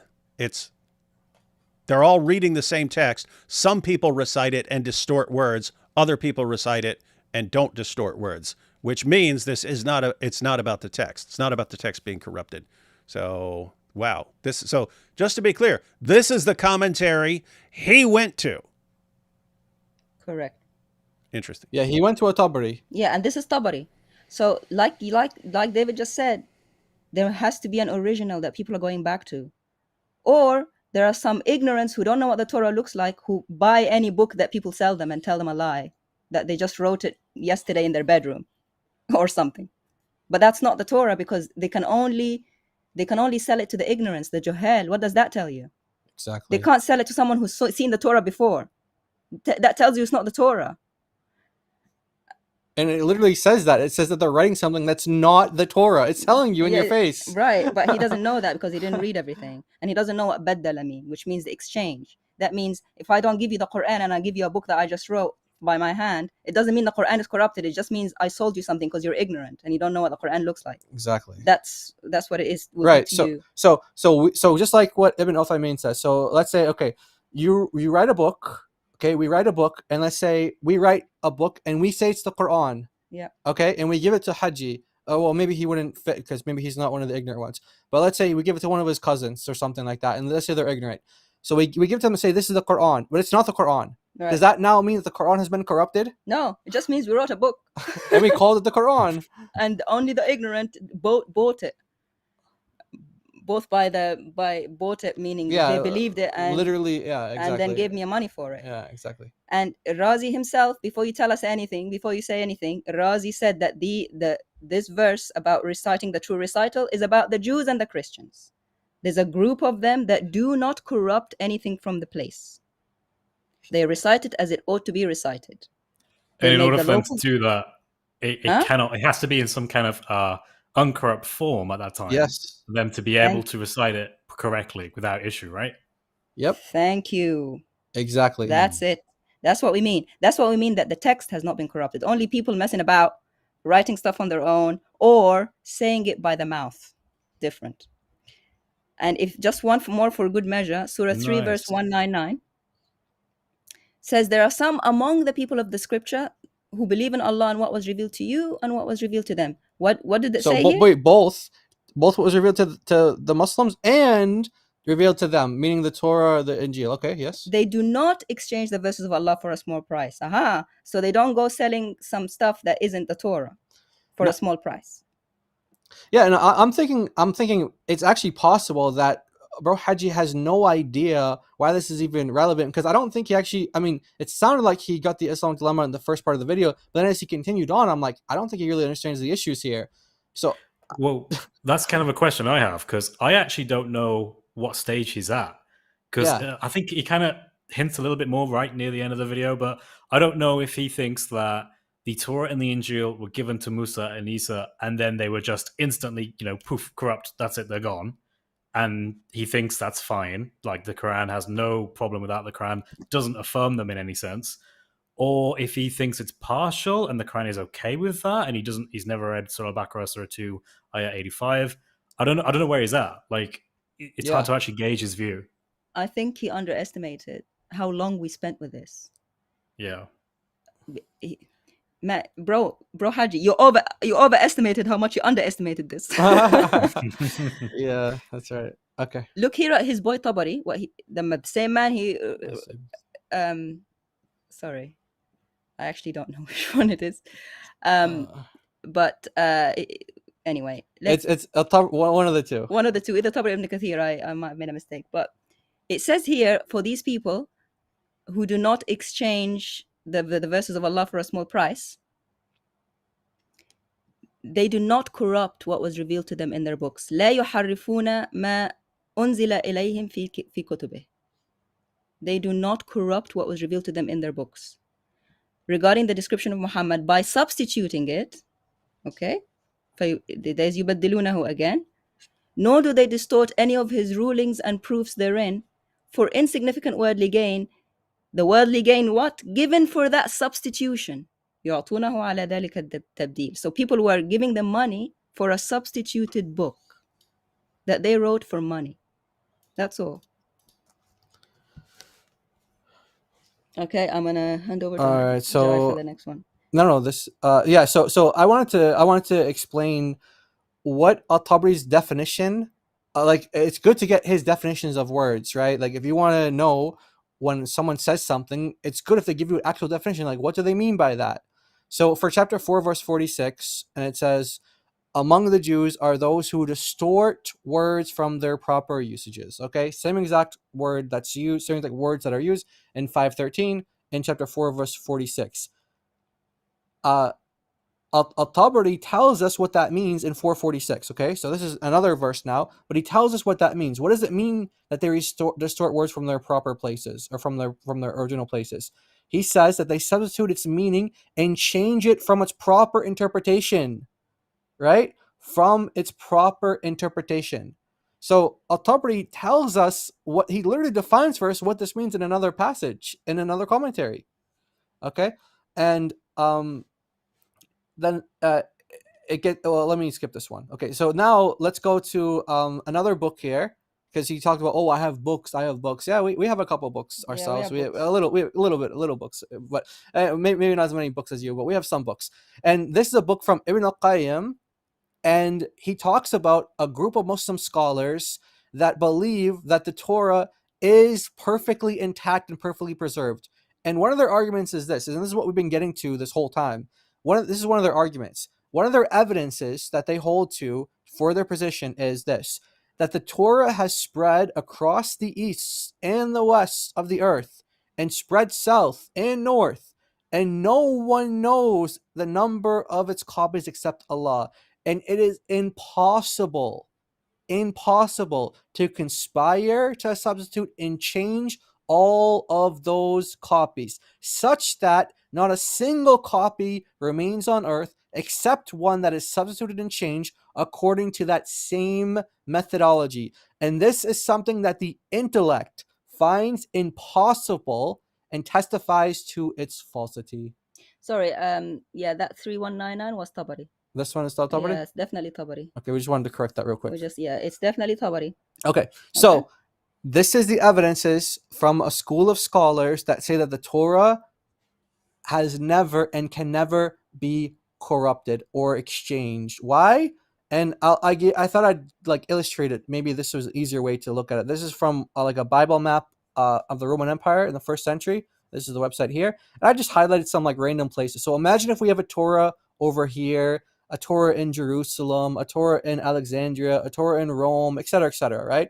And now all of a sudden, somewhere here in Arabia, let's say that there's a group of people who have this book that they're claiming is the Torah, and they're, fooling a bunch of ignorant people. How would we determine what is the original Torah versus, what they're saying is the Torah, right? And this is what the group of scholars were saying. And so you might have something that looks like this, okay? We go to Jerusalem, we look at the manuscript there, it says, like, do not murder. Antioch, do not murder. Rome, do not murder. Maybe we go somewhere like Morocco, Fez, it says, don't murder. So it's a little bit of a variant there, but you still get the same image that what is being said, the same command. You go to different parts of the world. Then all of a sudden in Mecca, it says, do murder. Do you think we can determine pretty easily what the original says if we look at all these manuscripts from all these different parts of the world? Don't you see how impossible it is to go to every single part of the world where the Torah is and then corrupt it in the same exact place? Because that's what they're claiming. They're saying that, okay, there were descriptions of Muhammad that they changed, and that there were certain commands that they didn't follow, like this commands for stoning. And there's, so he's saying that that means that they textually corrupted those things. Well, we could easily determine which of those is the corrupted one, if that's actually even true.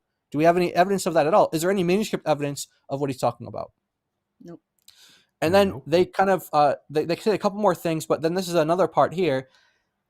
This continues on now with Ibn al-Qayyim, and he's talking about these scholars, and he says that they said, Allah said to his prophet as an argument against the Jews, say, then bring the Torah and recite it if you are truthful. So to the Jews, bring the Torah and recite it if you're truthful. So then they said, they agreed to abandon the obligation of stoning, but they were not able to change it from the Torah. So when they recited it to the prophet, the reader placed his hand over the verse of stoning. Then Abdullah bin Salam said to him, lift up your hand from the verse of stoning. Okay, now what do the scholars conclude from that? So he lifted his hand, and behold, the verse of stoning was underneath. If they had substituted the words of the Torah, this would have been among the most important things they would have substituted. And then we've done this one a lot, and the famous hadith here. And basically the conclusion is that they, based off chapter 6, verse 115, is that because the Torah is part of Allah's words, and chapter 6, verse 115, and chapter 18, verse 27, also says that none can change or alter his words or substitute his words. They're saying, well, the Torah is part of his words, so it can't be one of those things that can be changed or substituted. Yep. So basically, this is Bro Haji. It's not in your classic scholars, if you want to go to Tabari, that they believed that the Torah was actually corrupted. They believe there's a group. If he's watching, he's like got his mouth open and he's like, oh, there's a lot more stuff than I was expecting from this. Yeah. If you're gonna go Tabari, Tabari doesn't help you. Yeah. Tabari thinks there's a book that was written that was claimed to be the Torah and it wasn't. That doesn't mean anything. And he claims that there are good groups of people of the book. Surah 2, verse 121, and Surah 3, verse 191. Verse 199. All Tabari talking about how they substituted it for a price. And there are some group that don't do that. They recite it correctly. They don't change anything, and they don't sell it for a price. And they don't tell people that a wrong book is Allah's words. And then you have this whole group of scholars here, this whole class of scholars that Ibn al-Qayyim notes. And this is exactly the point that we're making the whole time, that it would be impossible to do what he's suggesting was done. So anyway, that's what we wanted to present. Thank you. Yeah, thank you for listening to us. That's awesome. Yeah, and here's what's here's what's really awesome. So in the clip he was responding to, 513, that's a Muslim argument. We respond to the Muslim argument by showing that their interpretation makes no sense. Of their interpretation of 513, if they're saying this is referring to the corruption of the text, makes no sense. And then so they do what they're kind of trained to do. But go to the commentary. So DoC went to the commentary that the Muslim brought up, and it did not agree with the Muslim. Then Brother Haji responds. He pretends like he's answering what Ibn Kathir said, but he doesn't. He just ignores it and pretends to be responding to DoC. Instead, he went to Tabari, and what just happened, guys? He just got buried by Tabari. And the amazing part is we didn't even go through the Quran. We didn't even go through what the Quran said. He is not even familiar with what a basic case for the Islamic dilemma still looks like. He doesn't know. We didn't really go through the Quran. We've brought up a couple of verses, but mainly it's been an issue of commentaries to show that even the commentaries present a huge problem for him. So he still hasn't seen the Islamic dilemma in all its Islam destroying glory. But we're happy to have that conversation with you, Brother Haji. Happy to take you through what the Quran says verse by verse and let you explain how Allah, for some reason, means the exact opposite of what he says in his book. Love to hear you try to explain why Allah means the exact opposite of what he says. It sounds weird to us. It sounds weird because we still think that what Allah says is what he means. I mean, he brags throughout the Quran about how clear his book is. So we assume that when he's talking about our book, he's speaking clearly. But we read it and it's, wow, this is affirming our book. This is telling us to judge by our book. This is saying we have the book, and he's affirming what we have. He's commanding us to judge by it. He's saying we're reading it. This is the opposite of what Muslims tell us. And then they say, no, it's not. Allah means the opposite of what he says, and that just sounds real weird to us. So we would love to have you explain that for us. Love to have you explain that for us. So he did go to, it's just hilarious. He went to Tabari to respond to 513, and then he seemed to think that the passage in Tabari, where it's talking about writing it with our hands, is taken from 513. No, that's from 279. I just before we head out, wanted to give him an idea ahead of time so we don't catch him off guard when we have our discussion. Just so that we don't catch him off guard, present a little problem for you. So we just saw one. As a matter of fact, here. This is pretty straightforward. 279. Woe to those who write the book with their own hand and say this is from Allah. And you went to a commentary that applies that and so on. And And Giant DoC pointed out it would make absolutely zero sense to think that someone in Arabia, some Jew corrupting a copy of the Torah. One, that's not what that verse is saying. But even if you granted, yes, it's saying that someone corrupted a copy of the Torah. What would that? The Torah is all over the place. Someone changing the Torah in Arabia would not change it in Rome. It wouldn't change it in Egypt. It wouldn't change it in all these other places. So it makes no sense to say, yeah, that's talking about the Torah being corrupted. And just to illustrate, looky here. So I wrote something and said, this is the Quran. Jesus is Lord. So I wrote something claiming that it's the book of Allah, the Quran. And I'm giving a message that is different from what the Quran says. So I wrote something with my hand and I said, this is from Allah. Does that mean the Quran has been corrupted? Like, completely serious question, Haji. And this is the problem that we see from all the Dawah guys. When we use your exact same argument against the Quran, suddenly you turn your reasoning ability on and you realize what a stupid argument that is. Suddenly, if I said, Brother Haji, I just wrote something with my own hand. I wrote something with my own hand and I'm saying it's the Quran. Does this mean that the Quran has been corrupted? There's not a single Muslim on the planet who would not instantly see how insane and stupid that argument is. Me writing something does not change one, that what I just did didn't change any copy of the Quran. Two, even if I actually wrote this into a copy of the Quran, it would not change Qurans around the world. So on what planet have I changed the Quran or corrupted the Quran? Why is this relevant? Well, you've got one verse that you go to, 279.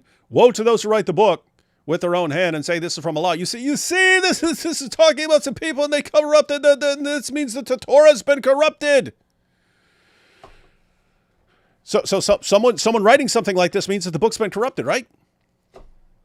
How do you guys not get this? This is what we're wondering. How would you regard that as if we use that argument against the Quran, how would you instantly recognize that as the stupidest argument ever offered by anyone ever? But then you'll turn around and use what you would regard as the stupidest argument by anyone ever, and you'll use that argument as your main argument that the Quran is affirming the corruption of the Bible. It's because you're just forcing your view into that, and that's what you're doing that because you have to. You have nowhere else to go. You're forced into this.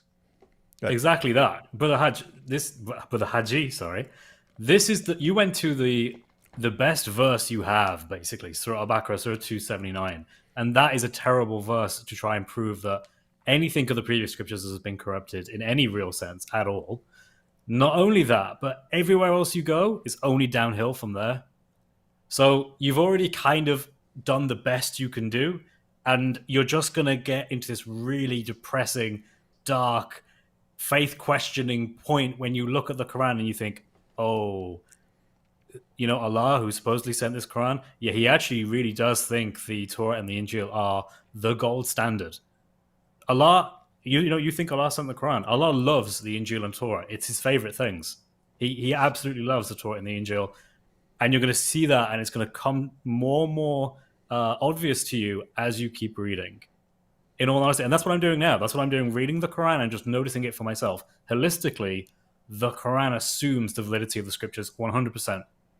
It questions people's interpretations. It questions what people say with their tongues. It says that, look, they don't have real knowledge from Allah. They speak without any actual knowledge. They speak only of what their forefathers have told them. But in terms of the actual book, the actual scripture itself, which is mentioned in the Quran, it's good as gold.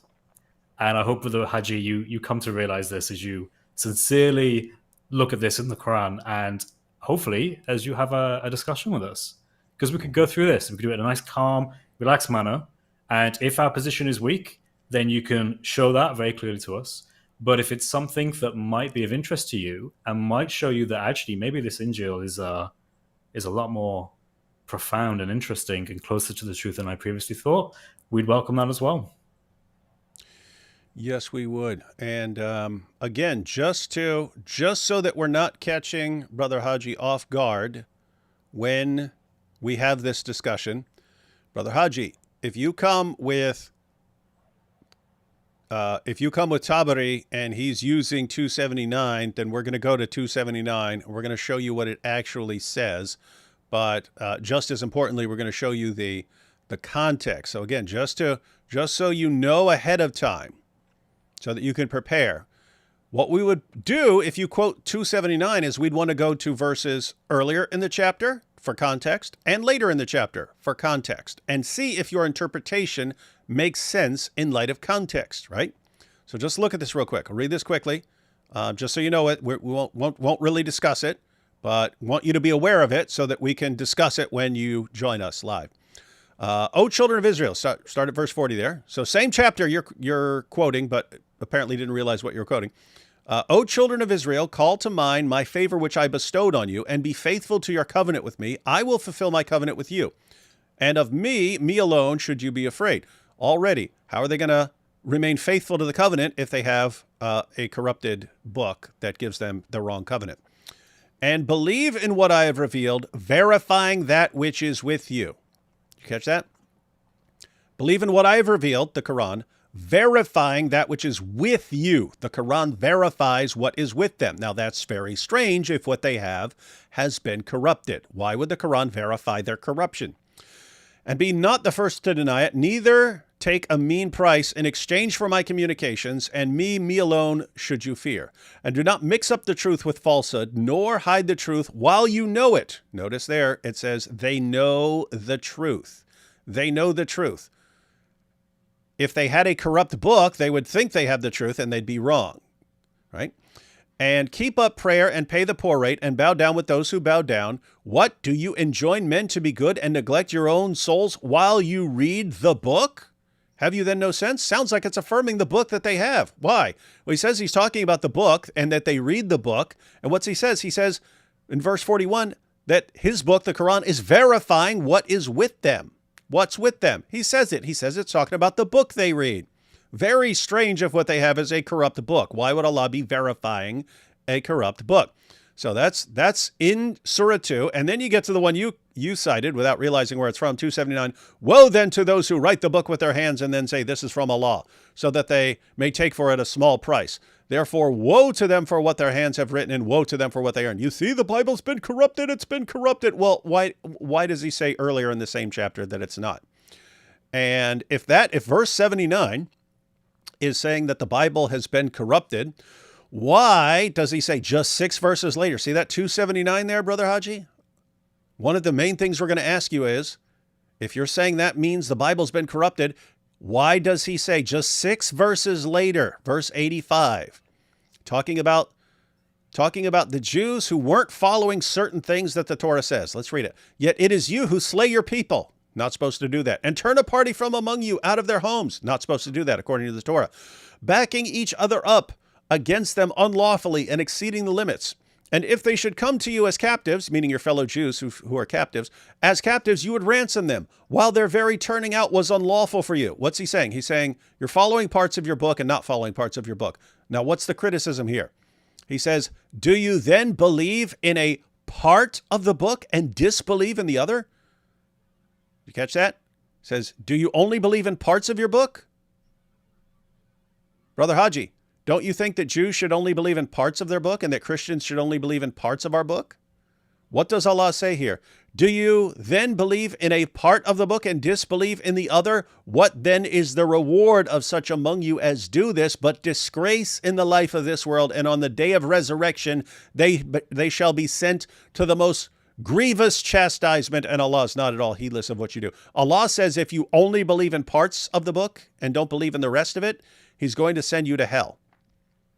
So, Brother Haji, please explain to us, if Allah is saying in verse 79, Jews, you have a corrupt book. You wrote a book and it's been corrupted. It's been corrupted. If it's been corrupted, what are they supposed to do? They're only supposed to believe in parts that haven't been corrupted, right? If that's what Allah means in verse 79, why would he say just 6 verses later, if you only believe in parts of your book, I'll send you to hell? I repeat, Brother Haji, this is not difficult. If he's saying in verse 79, only parts of your book should still be trusted because the rest has been corrupted, why in the name of common sense would he say 6 verses later, you'd better believe in all of your book. If you don't, I'll send you to hell? That's the point. Your interpretation of 279 makes 0 sense of what the rest of the chapter says. And we could go on. Because look, verse 89, and when there came to them a book from Allah verifying that which they have, but according to you, Brother Haji, what they have is something corrupted. So why would Allah verify what they have when what they have has been corrupted? You catching this? Verse 91, and when it is said to them, believe in what Allah has revealed, they say, we believe in that which was revealed to us, and they deny what is besides that, while it is the truth verifying that which they have. It just keeps saying it over and over again, that Allah is verifying the previous scriptures, and you say, nope. 279 say it's been corrupted, and your interpretation makes absolutely no sense. So those are the things that we would do. We would want to go through the various interpretations of 279 that do not agree with what you've said, and we'd go to the context of Surah 2, verse 79. We'd go to the context, the immediate context in the same chapter, and we'd go to the rest of the Quran. None of it's going to agree with you, buddy. None of it. So look forward to having this discussion. All right, guys, anything else? I think that's it from Yeah, me. I think that covers it. Yeah. Yeah, I don't know how he's gonna come back from that. But please do, Brother Haji. Please Yeah, do. please because do. I genuinely would like to have your thoughts on this more. And I would, relish the chance to have a dialogue about it. Oh, actually, there were a couple more super chats. Let's go these before we head out. Suko says, "Thank you guys." Yep, thank you. Giant DoC, is the Arab word for grapes similar to virgins? Someone told me the reward originally was grapes for jihad martyrs. As I've always understand that point, it's they're taking a word that's ultimately from Syriac, and that means raisins or something like that, and that's where Muhammad's sort of getting the word from, but he doesn't understand, and he thinks it's talking about virgins or something like that. Is that what do you guys think about that? Yeah, no, you're right. There's a clear distinction in Arabic. You wouldn't confuse it in Arabic, but the argument is that in some like original, Syriac Aramaic form, in theory, you could read it another way to where it's not. But I don't think that would make sense in the context. But yeah, that is the argument. The word for grapes actually comes in the Quran. Like the Arabic word. The Arabic word, anab, grapes. You find it in Surah, in many surahs, one of which is Surah 16, verse 67. And we do know that means grapes because it says you make wine out of it. Right. Surah Al-Nahl, the Surah of the bees. 16, yeah. Yeah, Surah 16, verse 67. I don't agree with this trying to make Syriac like Arabic because it isn't. I would warn you and be very careful with these words. If you want to know, get an Arabic dictionary, English Arabic dictionary, or find one online that is authoritative. Don't just go because someone told you. Yeah, so Bumpy Road, sounds like you talked to someone who's trying to defend Islam and they're saying, no, because it would be used as a criticism. Hey, what's this religion that's telling people, hey, go blow yourselves up and you'll get all these virgins in paradise and so on. And sounds like you're talking to someone who heard this, who heard this response. No. It's only talking about grapes or raisins or something like that. That's the reward. So problem one, you could just go to the grocery store and get some grapes or raisins. So you wouldn't need to blow yourself up or do any of that stuff. Two, is that really you really want to blow yourself up for some grapes or raisins? But three, it's clear that they're talking about these in terms of sexual partners. It's very clear. It talks about them having budding breasts and things like this, and you're marrying them, you're having sex with them, and so it is clear that in Islam this is not talking about grapes. The claim is that they're drawing from things that they heard, and in earlier Syriac works, it's talking about the grapes in paradise or something like this, and that when the Arabs hear this, they think it's talking about virgins and they adopt the word, but it's clear Muhammad and his followers are using this to refer to sexual partners, not to grapes or raisins. So also, nobody would blow themselves up for some grapes. Just saying. Unless they're really, really awesome grapes. I'm talking like really, really good ones. Behind the veil, Muslim would make a good Christian. Yeah, it seems like a pretty good dude. Pretty good dude. So, Salman, if you ever want to have a live stream and talk about Christianity and Islam, happy to do it. We respect you a lot more than we respect any of the Dawah guys we're responding to. Doing great work. Think that, sorry, was that, go ahead, Chris? No, I was just saying, Salman, you're doing great work, Yeah, I'm right. always reassured, positive on anyone, really. It doesn't matter if they're Muslim or not, but if they call out the Dawah guys for some of the terrible stuff they get up to, yeah, you have my support on that. Mm-hmm. Yep.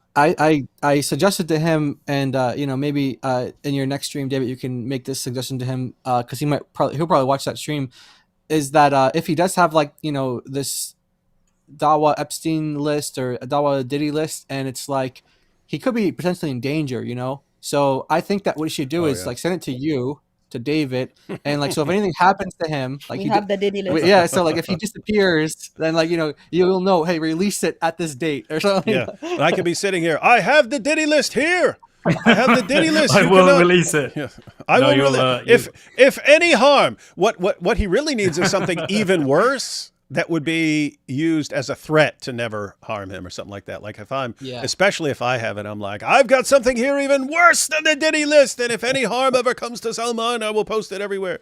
That's what I do. Exactly.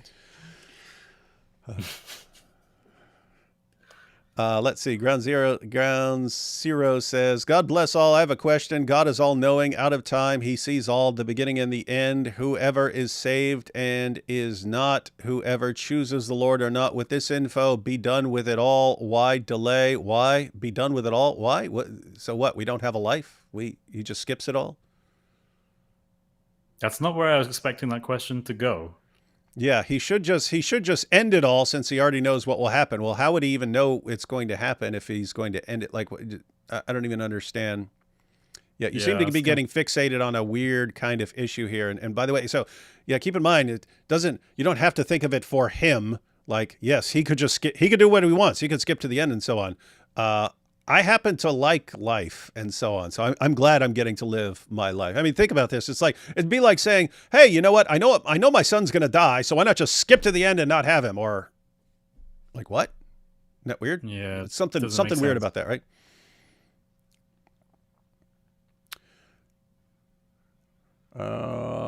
Here's my jizya. Thank you. Can you put the game on? Oh yeah, I wanted to ask you about the game, but it's sort of a different thing. But should we do something one day when we're going through the game? I wanted AP to. Matter of fact, it would probably since AP's better using his software, it'd probably be better to go through it on his channel where he's using StreamYard better than I use. I think that would be good. Yeah. Hopefully, well, you should find it. Well, I hope you guys would really like it. I had a lot of fun making it, so. Yeah, just for anyone who wonders what we're talking about, I made a little mubahala game where you challenge different apologists, Christian and Muslim, to a mubahala, and then Allah judges your mubahala, and he sends down lightning bolts on whoever has the best mubahala, basically. No, whoever has the worst mubahala. But yeah, I'd love to see you guys play it. Yeah, cool. Jump on you, me, and AP, and anyone else you want. Well, I'll jump on and play the game and show everyone the game. Nice. It's a fun game. We reviewed it, and it was really fun. We had a lot of fun with it. And we played David, one of the characters. Yeah, you were David. One of the characters there. Yeah. And you won. Your voice was spot on. Of course I do. It's all I do. Let's see. Drew says they're just trying to keep people from the true gospel and way better lifestyle that leads to God, not a brothel in the sky. Yeah, that's what the demonic forces are trying to do. Hopefully we can help these guys. Honestly, I don't know much more. I don't know how much more we can break it down for the Muslims. The Quran has been changed. Therefore, due to what the Quran itself said, the Quran is false. Without lies, Islam dies. Yeah, in any meaningful sense that they want to talk about textual variants and so on, and want to say that sort of thing has been corrupted. Well, great. Then your Quran has been corrupted. Anyway, they're in a really weird, awkward situation, and as far as how you don't know how much more we can break it down, yeah, that's the main issue, is we have to keep breaking it down because the vast majority of Muslims still don't know about it. And even when they hear about it, they don't sit down. Most of them, vast majority, don't sit down and listen to our full presentation on the Islamic Dilemma. They hear about it, they see one point, they go to their Dawah guy and he dismisses it.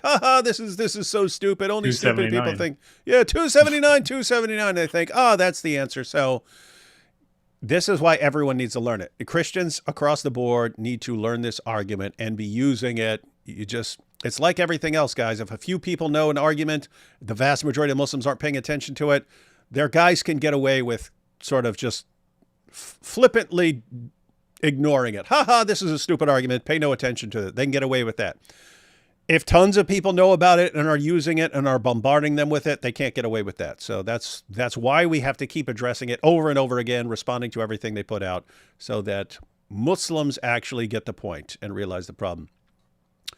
All right, guys, any final thoughts or anything you guys got coming up or anything you want to direct anyone towards?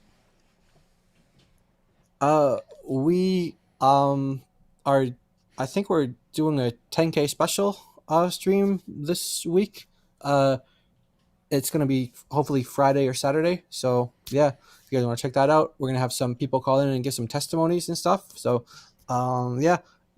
So that's what we got going on. A couple other things this week, but I think that's one of the main highlights. But yeah, always excited to come on here and talk about the Islamic dilemma and see the Muslims trying their bestest to answer it, and they can never quite do the job.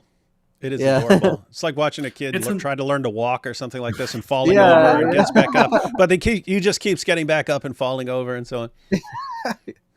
It's a nice break from Sajid Lipman, I think that's a good positive thing. All right, Chris, anything you want to tell everyone? So I am doing a deep dive in Islamic Dilemma stuff just all over the board. I've been on lots of different live streams with different small channels.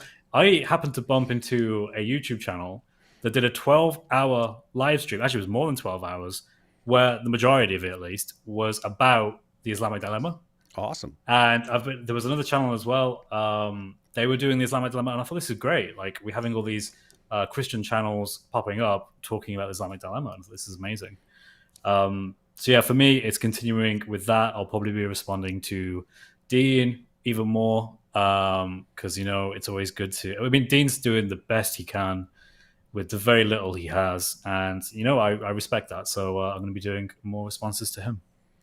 And that's awesome. And yeah, guys, at the end of the day, we need to be relentless in going after this. That's how it happens. And I pointed out before, guys, you have no idea how good you have it nowadays. All you young guys who are 20 years old and coming along and looking at all this, looking at the world around you and so on, looking at the Dawah scene, you have no idea how awesome this is compared to 20 years ago when there was a couple people, and back then you got called a liar for everything. You could quote stuff directly from the Quran or Hadith, and all the Dawah guys back then would just call you a liar, and people would dismiss you and not pay any attention. And what happened? What happened over time? Back then, we would point out, hey, Muhammad had sex with a 9-year-old girl. We point that out in response to them saying Muhammad, his character is perfect. So we bring that up. Well, how's he got perfect character if this is what he did? And what would happen? They would lie. They would say, no, this is a lie. What happened? We kept pushing and pushing and pushing. And finally they had to say, oh, yes, there are some sources that say she was 9, but there are all these other sources that say she was 18. And so what happened? We keep pushing and pushing. Show us any of those sources. Show us the source saying that she was 18. Show us. And then eventually they get to the point where they have to start defending it. And now they just shout it from the rooftops. The things they called us a liar for back then, they acknowledge almost across the board, they acknowledge is true. Same thing with the death penalty for Islam. In 2005, if you said there's a death penalty for apostasy in Islam, they'd call you a liar. Liar, liar, liar, liar, liar. And then what happens? We have to keep pushing it. Now they shout it from the rooftops. Of course, we're going to kill you. We're going to kill the apostates. They shout it from the rooftops now. Change, sadly, in the Islamic world has to come from outside. It has to be outside pressure, making them acknowledge what their sources say. And the Islamic Dilemma is just the latest installment in that never-ending series of them denying what their own sources say and us pushing it. But this one is different in that if you get them to acknowledge this, Islam comes crashing to the ground. See, you can get them to acknowledge Muhammad had sex with a 9-year-old girl. That does not destroy Islam. It would make lots of people go, I want nothing to do with Islam. But it doesn't. If you believe that, you just say, okay, I believe that Muhammad had sex with a 9-year-old girl. Once they grant what the Quran says about the Bible, different story. Islam is cooked. Final super chat. David, can you ask Shamoon to unblock me and forgive me? Just kidding. I'm glad you're kidding, because there was no scenario where Sam, will you forgive this person? All right, everyone. So check out. Everyone should be following Jai and DoC and Chris the Speaker's Corner. And I will be live again in an hour and a half with Hatun and Thaddeus and anyone else who wants to jump in. But we'll be going through the Behind Veils video. We knew more was coming, but my goodness, this is crazy stuff. We knew more was coming. Just thought it was going to be more stuff on Ali Dawah and his hotel wife. Instead, it just shows you how deep the dysfunction goes. Dawah is rotten to its. I don't mean Ali Dawah. I mean, although him too, but Dawah is rotten to its core and massively dysfunctional, and we're about to see that. Release the list. Release the Hashtag release the list. Release the Dawah Diddy list. Oh, I need to put that on the I need to add that to the thumbnail. Release the Dawah Diddy list. Yeah, I'm going to start saying that. All right, guys. See everyone in about an hour and a half when we're going through some really, really crazy stuff. And you'll want to be sharing that everywhere. Catch y'all next time.